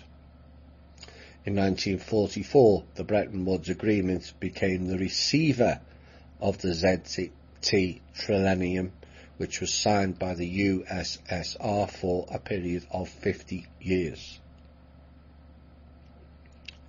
They loaned it for 50 years and carried on. In 1953-54, metal accounts were opened in the Central Bank of USSR, where a large amount of bank gold was deposited. The Trilateral Commission of the Trillennium Gold Reserve, hereinafter referred to as TTTGC, operated during the 1944-55 period with the participation of various states of the world for a period of 50 years. Except all it was going to Rothschilds. During this period, the Commission was in possession of a mandate, rights and powers with regard to the United International Collateral Accounts, consisting of capital that was removed during the specified period and especially during the Yeltsin period with the participation of the Z Group. After the 50 years, various states of the world, disillusioned with the prejudiced use of the United International Collateral Accounts for 50 years, agreed not to extend the existence of the TTTGC, and in exchange appointed by Rothschild's patronage a single independent person to the position of international financial controller with rights, powers and legal ownership of the United International Collateral Accounts, RAC, Russian-American collusion, which is led by the Rothschilds clan. So what does this tell you? One, the collateral accounts were all stolen Russian assets. And two, those involved in it, the likes of Keenan, Dam, Keith Scott, Del Bosco, were all agents of the Rothschilds clan. Keenan said so himself, stating that gold doesn't belong to America. He was correct, but he stated it belongs to the Asians and the Dragon groups, both of whom are operated by the Rothschilds. Benjamin Fulford told Wilcock that Keenan was head of CIA Eastern Division agents in Bulgaria. He then disappeared for a bit, and then someone resembling him turned up again. Remember him doing interviews with a Rothschilds family member and also with a Romanov, who we've mentioned earlier. The Romanov family, who are involved in coke dealing, of which the current Fulford partakes heavily. You can see that on several videos yourself. He looks all dishevelled and completely off his trolley.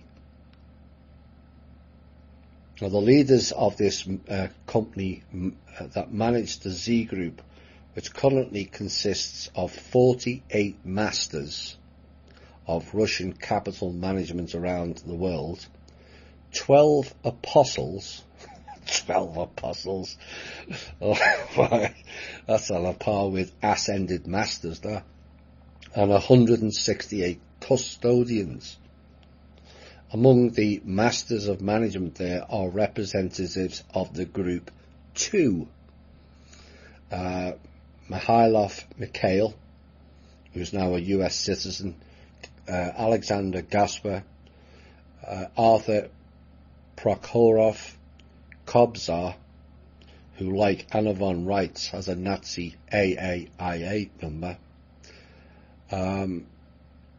Galamat, Alec Bekova, Pakmohov, Lachiva, Dergachev, Beragovkin, Alensky and many others.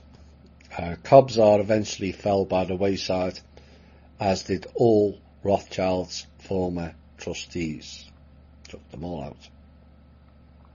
The Rothschilds clan also took control of both the Central Bank of the Russian Federation and the former USSR Bank, now the Bank of Russia, managed by Gerashenko, and 7 other banks of the Russian Federation, from which the country's financial resources to go for the maintenance of the European Union.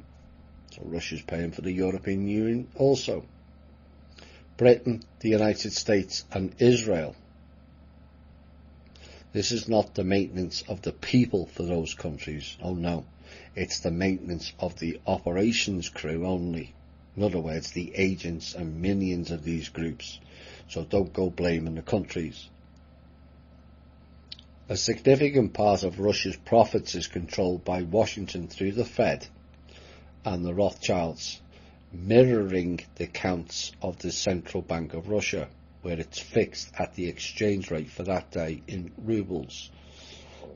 Many of our members will remember the intel about mirroring accounts, but it looks like it's got X amount in it and it's just a false front on a computer, and when you remove the mirror then you see the real figures, and then they all found out they were all in massive debt.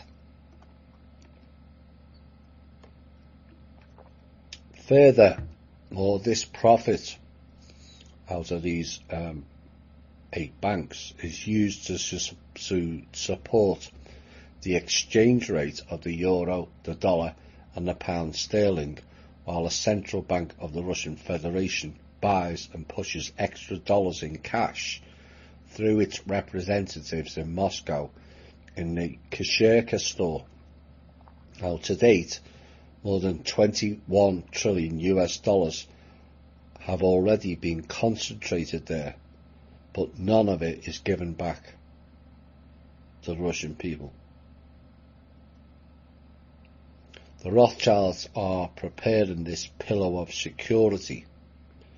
In other words, they're building up the finances to finance a coup d'etat in Russia via their new army, which is replacing the US military, lock, stock and barrel, NATO, and the establishment of a monarchy in Russia for the ascension of the Cavalier of the Order of Malta, Maria Vladimirovna Hohenzollern, and her son Georgy to the royal throne. What the Rothschilds plan and what they end up achieving is no longer given like in the past. Much of their plans have been shattered by Kim and the team. A great deal, in fact. The Central Bank of the Russian Federation, under the control of the Rothschilds clan, forces Russian banks to borrow money around the world in branches of the Rothschilds Bank, moreover in accordance with the Charter of the Central Bank of Russia. It has no right to grant loans to the government of Russia, the federal government or the municipal authorities. They're just overriding it. Just make their own rules up.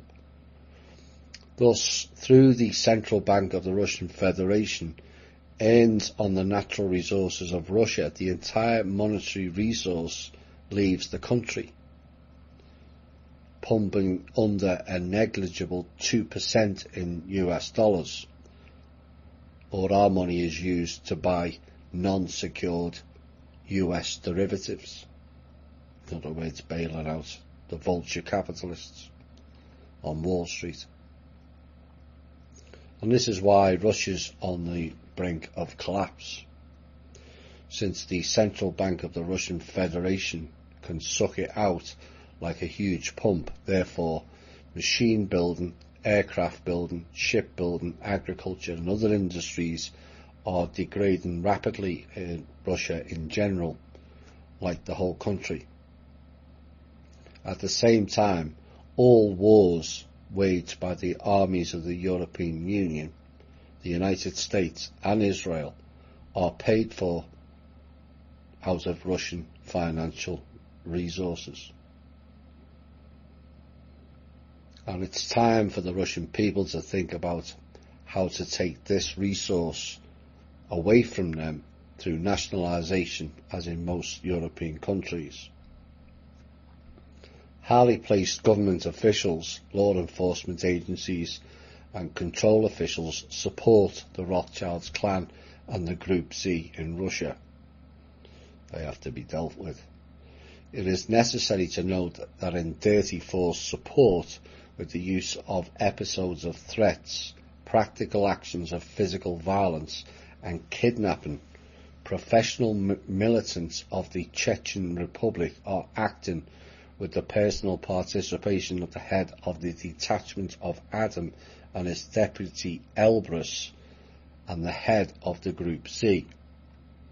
The criminals plan to use the main financial assets from sources of stolen and exported financial assets during the period 1917 through 1924, and also during the Second World War and from 1955 through 1982, as well as the huge financial resources stolen from the peoples of the USSR during its disintegration and robberies of modern Russia.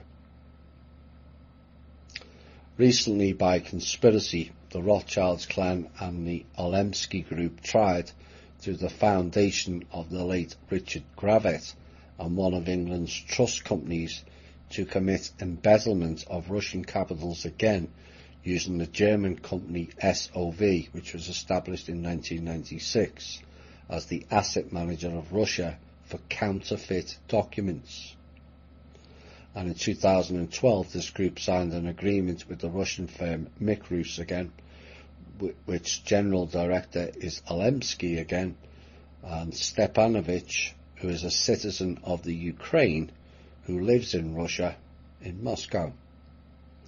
The president of Mikrus, Serov Valery Mikhailovich, is the chairman of the board of trustees, is Shamal Iosovich, who's president of the Union of Oil and Gas Producers in Russia, and the board of trustees includes Abbas Ayadinovich, who's chairman of the boards of trustees of the Azerbaijan branch of the fund. Don't half get around, don't we? Gadzim Moradovich, president of the Republic of Dagestan, chairman of the Assembly of the Peoples of Russia. Nikolaevich, lieutenant general of the Federal Security Services of the Russian Federation. Petrovich, honorary president of the Russian Union of Oil and Gas Constructors, same people again. Bolshakov, chairman of the board of directors of OJSC Polymetals, and Illich, president of the RGU of Oil and Gas. We'll be back with the final piece after this music break. Hi all, welcome back to the final part of tonight's show. On January the 20th, 1995, on the recommendation of the Rothschilds, the Department for International Financial Control was established, and one of the members of the Rothschilds clan was appointed ahead of this body. That was Ray C. Dam. So since 1995 it has been stopped. A sovereign international organisation Department of International Financial Transaction Control, OITC, was approved as the receiver of many assets, including banking gold. Ray C. Dam was appointed as the International Financial Controller and the legitimate heir and owner of the United Global Collateral Accounts for the global credit, with full right and dispositive control over them, in accordance with legal decadence of RSD 1088 signed by various states of the world.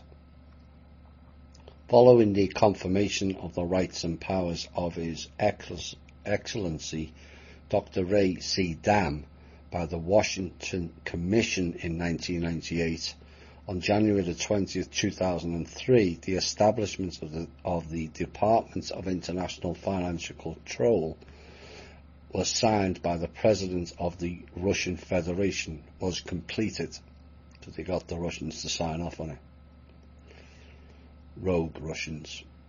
After that, under the control of the Rothschilds on the basis of the content and requirements of the various international treaties, the Department of International Financial Control took over the management of all assets of Russia, and this organisation was granted the status of a sovereign organisation in accordance with the UN Charter with the control number 10-60847. Since its inception and to date, OITC is the largest sole owner of mortgage securities in the world under the control of the Rothschilds clan. OITC is the largest single owner of gold and platinum reserves in the world, and in addition a major owner of the bank preferred securities, international treasury securities, cash and other types of securities, all of which are registered as assets of the United Nations Global Class of Accounts, all conducted within the framework of the Federal Reserve System. Also the Bank of International Settlements, the US Treasury, the Swiss State Bank and the Swiss Federal Financial Agency, where all Russian assets are stored over the past centuries, including assets that were illegally exported from the USSR and Russia by the Z Group, totaling at least $80 trillion. All the above powers for OITC were issued by the UN Security Council and confirmed by various states of the world through international treaties in accordance with the Innsbruck Swiss Conventions. That's Swiss again. Granting it the status of a sovereign organisation in accordance with the UN Charter. That sovereignty, by the way, has now been stripped, just so you all know, both the OITC and also the UN. They have no sovereignty to create treaties. The Department of International Financial Control, located in Thailand, is a non-public organisation which objective, as indicated by various states of the world and stipulated in a number of international treaties, is allegedly providing financial assistance to various states of the world, except it was never forthcoming. All illegally exported capitals from the USSR and the Russian Federation by the Z Group for an amount of at least $80 trillion over the last 30 years were in the hands of the above-mentioned international bodies under the control of the secret world government, the Rothschilds clan and the Masons of Russia, who betrayed the Russian people and robbed the huge country, putting it on the verge of economic catastrophe. It should be noted, it is said, that the assets of the United Nations International Collateral Account are constantly used, providing financial assistance in whole or in part to countries and organisations such as the International Monetary Fund, IMF, the World Bank, the International Finance Corporation, the International Development Banks, the United Nations, and tied the US dollar as the currency of international reserve. Yes, they sent funds to their shell corporations and cronies. That's all they did. Because none of those companies sent anything to any other country or the people. Due to the capital taken out of Russia under the leadership of the Rothschilds, the budgets of the USA, England, Germany, France and other countries have been financed, and the debts of these countries are paid off. This is not correct. This is not done by the Russian assets. This was done by the trust. The assets placed on the United International class of accounts, including the assets of Russia illegally withdrawn by the Z Group, are now in the sole and absolute possession of the Rothschilds clan and His Excellency Ray C. Dam, and as their rightful heir and owner, not no more than that. Without the permission of this person, Russia cannot obtain any assets for the investment in the Russian economy. This is what's gone on between 1995 and 2012, by the way. His Excellency Dr. Ray C. Dam is a designated and authorised person with all rights and powers with respect to the said assets due to the powers conferred to him by various states of the world, including the RF, which interests he represents, and such credentials have been certified and subsequently registered with the Rothschilds Control UN. Now, as chairman of the trust and the foundation and the single arbiter and the legal owner of all the assets located in the Divine Fund and the International Heritage Trust, which is the very fund Anna von Wright's Langley 2 operative tried to get hold of from Kim. That didn't work out. And their internal and auxiliary trusts, foundations and corporations, and on the basis of such ownership granted to him by the international community on January the 20th, 2005, Ray C. Dam has the absolute right to determine and decide, as long as the enforcement of such decisions, if necessary, by the Ministry of Justice of the United States of America. So they bought everyone off. That's what this is saying. This right of control is guaranteed by the Congress of the United States, another lot that were bought off, confirmed by the United States Senate and registered by the Administration and Budget Office under the President of the United States, which was at the time a Rockefeller, Bill Clinton. See how they all work together.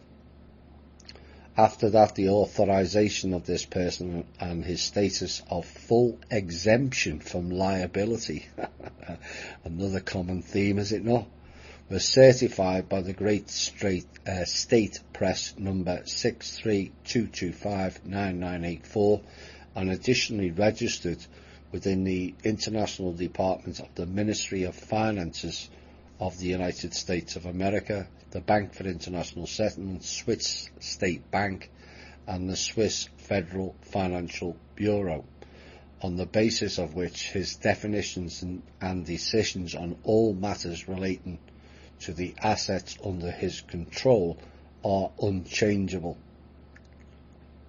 Perhaps not. And the execution of such decisions cannot be postponed, changed or cancelled by any contract or agreement between other parties and or institutions, or any other decision not endorsed by the international community, or so they thought. They thought wrong.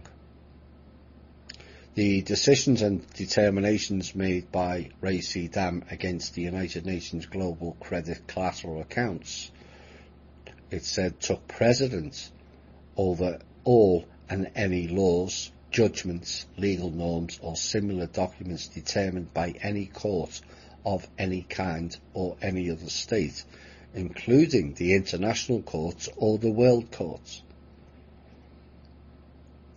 This is why it's pointless challenging them in courts. They control it all, and subsequently it's a quango operation of the Rothschilds clan, all courts.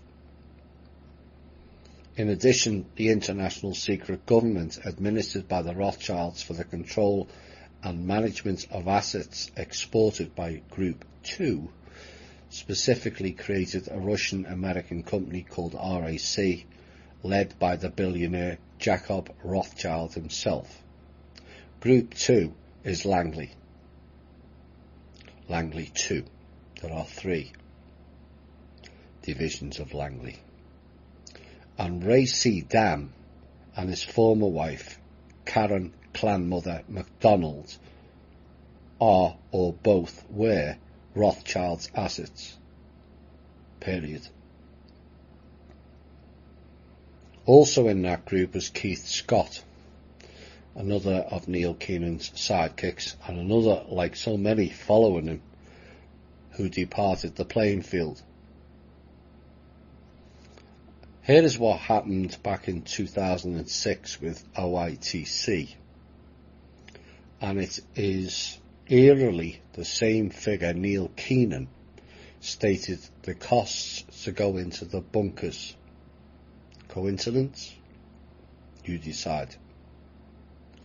In April of 2006, Ecuadorian investigative journalist periodical Blanco y Negro reported that in December 2005, Germania Uluri, mayor of the municipality of Ona, met with OITC representatives in Cambodia and returned as the organisation's ambassador to the South American nation.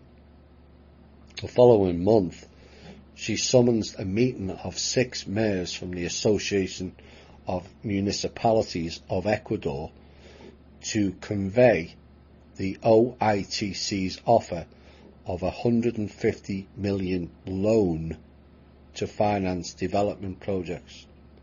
Loan. A lot different from the trust. We're not loaning anything. Funds will be handed over. There was only one catch to this $150 million loan. They were told they had to place a $20,000 deposit in a Malaysian bank account. Sound familiar? Which Blanco y Negro reports that they did. They went ahead, put the $20,000 in, and to date no OITC financing has materialised in Ecuador. It's not going to now, it was blocked back in 2012.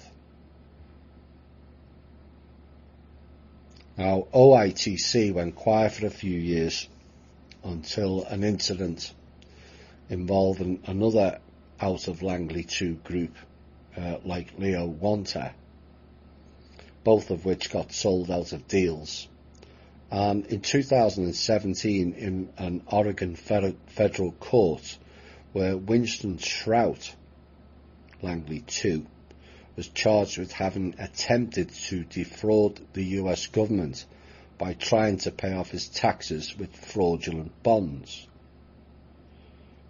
In response, Shrout filed a motion to dismiss, claiming he was appointed as an emissary of the OITC by Ray C. Dam in 2010, and as such enjoys immunity from prosecution. That didn't work too well either. To account for, control and analyse the capital from Group C,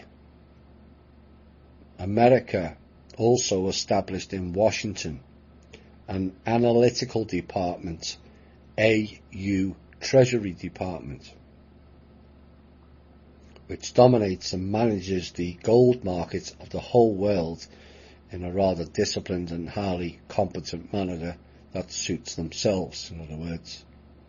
And according to the Rothschild's forecasts, this AU Treasury Department will be doing this for the next 30 years. Again, what Rothschild's thought is no longer guaranteed, unlike the past. Thus, within this jurisdiction, there are 3 secret institutions run by the Rothschilds, and the secret world government for the management of world capital. The Department of International Financial Control. This institutional organisation exists to assist and advise the international controller. The AU Treasury Department, hello, Mr. Mnuchin, Rothschild's puppet. Consolidated Credit Bank Limited, which is a non-public domestic bank that has the authority and is considered to be the last holding bank, and the only bank in the world that has legal authority and legal capacity to confirm the assets and accounts of the international financial controller and issue any legal obligation for such accounts, and also to send beneficiary payments to such accounts.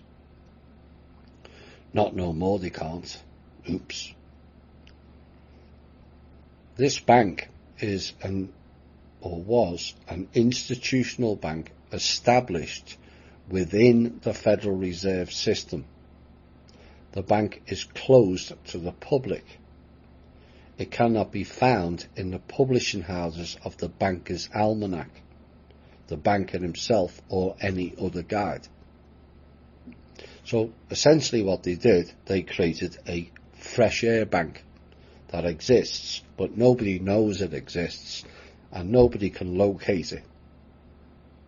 All very Bitcoin-esque, that to me. These three above mentioned legal bodies determine the order and control over all the Tsarist, Soviet and Russian capital, and the capitals of the whole world under the direct control of the Rothschilds and the Masonic Order.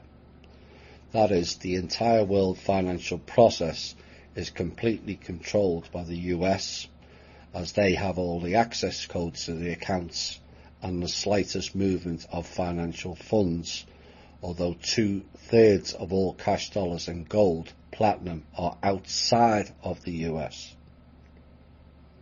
These control bodies have fantastic detailed information as they are connected with all banking structures, and such detailed information is not available to any other country. Not no more. Those codes are no longer accessible and haven't been for the best part of the last decade. Only one person has the codes now, and she will not be transferring it to clowns and their world domination games, and the funds will return to the people to whom it belongs. Russia, the territory from which these riches were exported, does not even have part of such control and or the accounting of it. Well, you would have control of it if you would all get your act together and remove all the obstacles. Same applies to every other country. The world has had enough of these Rothschildian psychopaths and their inherent reptilian DNA. Get rid of them. Assets of the United International Collateral Accounts for the Russian capitals exported from Russia over the last century under the Global Loan Facility are located in the following countries: Japan, United Kingdom, USA, China, Taiwan, Philippines, Thailand, Cambodia, Jordan, Singapore, France, Germany, Austria, Luxembourg, Belgium, Norway, the Caribbean, Egypt, South Africa, Uruguay, Argentina, Italy, Solomon Islands, and many other places and countries around the world. In the Russian depositories, the CBR, IIB, Sberbank, VEB, VTB, Profbank, and Citibank, for an amount exceeding $21 trillion.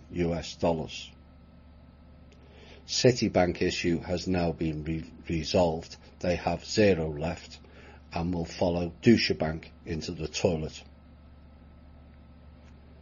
Actual accounting of funds in account ledgers is maintained within the Federal Reserve System of the USA, the US Treasury, the Swiss State Bank, and the Swiss Federal Financial Administration and the Bank of International Settlements.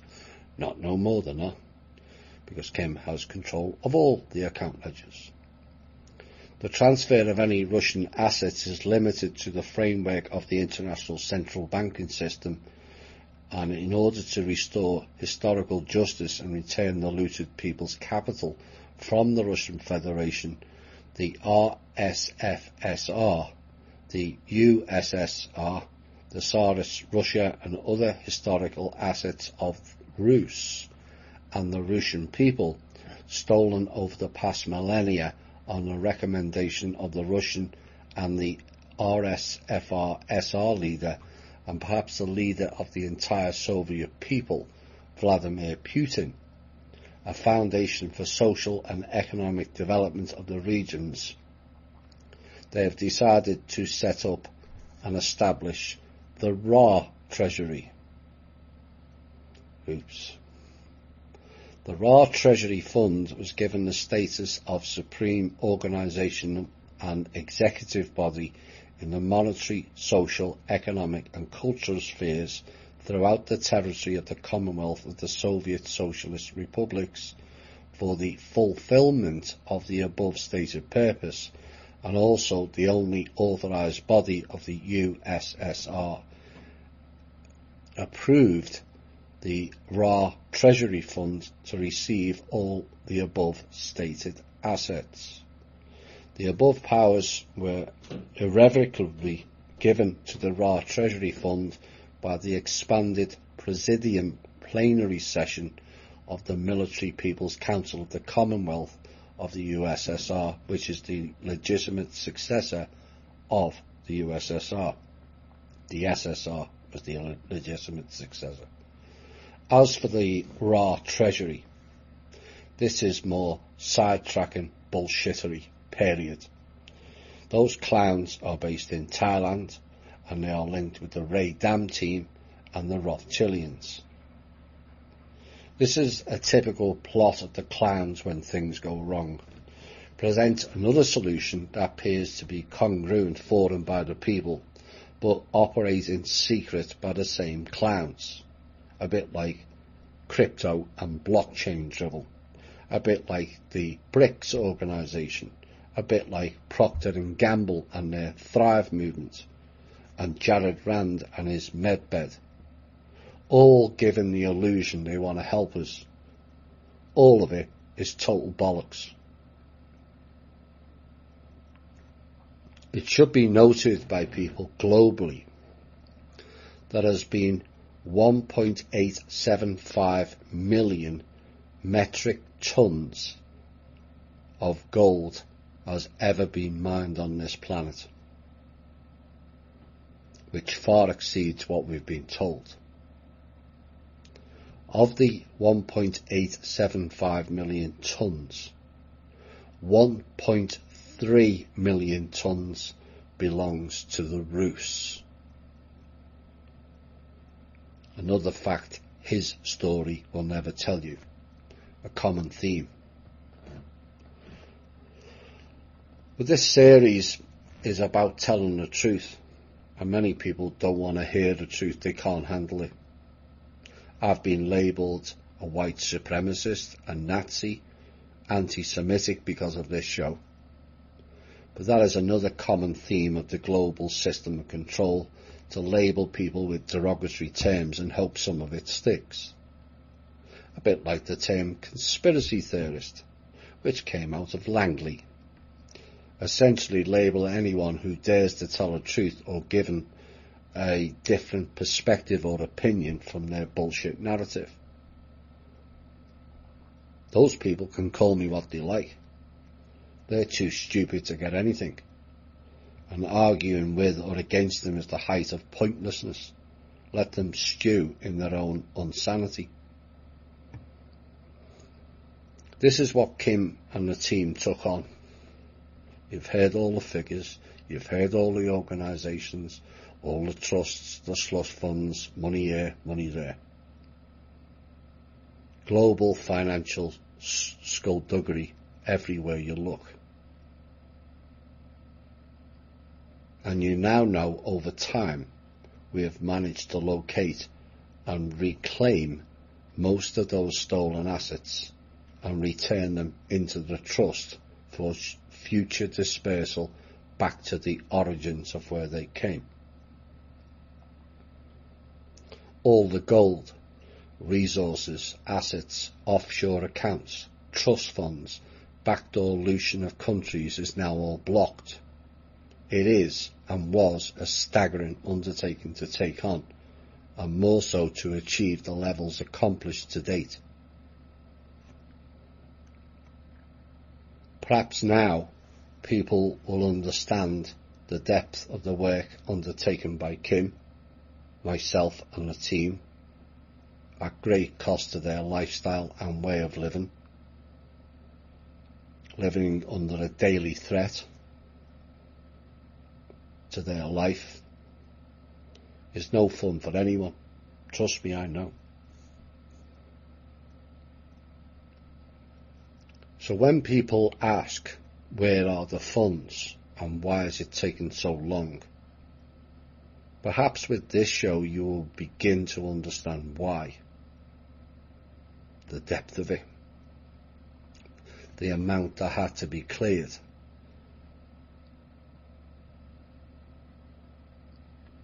If not, then you are beyond ignorant and disrespectful to the work undertaken by the few. To the people of Russia, you know who you are. And I know you're listening in. It's clean-up time. And all the filth, clans, KGB 1 and 2 elements, the SS, who are largely not Germans, the Zionist elements and the Dragon clowns and the Mason clowns all have to be removed before further transactions of money owed to Russia and its people contained within a trust will be forthcoming. The previous batch sent to you was transferred onto the same now Chinese elements, except they're largely not Chinese at all, who have participated in the destruction of Russia for centuries. You gave it to them. Kim pulled all those funds back. The latest transfer recently was heading the same way, and Putin needs to decide once and for all which side he's actually batting for before any more time-wasting transactions take place. Again, Kim pulled back all those funds as well. So you can cry all you like over the phone, Russia's collapsing. When Kim sends you money, you're sending it to the people who collapsed the country. Fix it. Mr. Putin, your sole interest is for and by the Russian people only.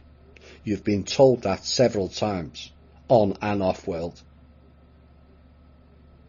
Not oligarchs, dragons, masons or spying agencies, both foreign and domestic. The people only, Mr. Putin. Fix it and Kim will help you. Until then, quit playing the games. We see your moves way before you do. The question remains, Mr. Putin, is how is it that 2 Westerners who were not born there, and only one of them has visited your country, has done more to enhance Russia than you have? And I don't say that for plaudits. I say it for you to see the mire and illusion you've surrounded yourself with, and I hope it inspires you to fix it for the Russian people. They have much to teach the rest of the world. Vast quantities of knowledge and understanding, way beyond the levels in the rest of the Western world.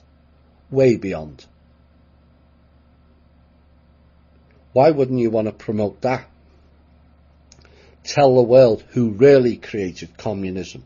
Tell the world about Radomir, Mary Magdalene, Rus, Nikolai and Svetlana, Levashov, and tell the world about your past history and the achievements of the Rus, Plus, who really built the Great Wall?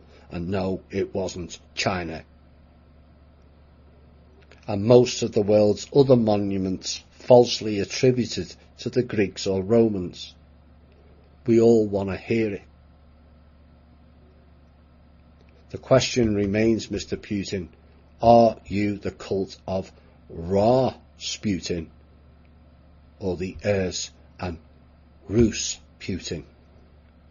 This has been the Truth, Honour and Integrity Show. My name's Thomas Williams.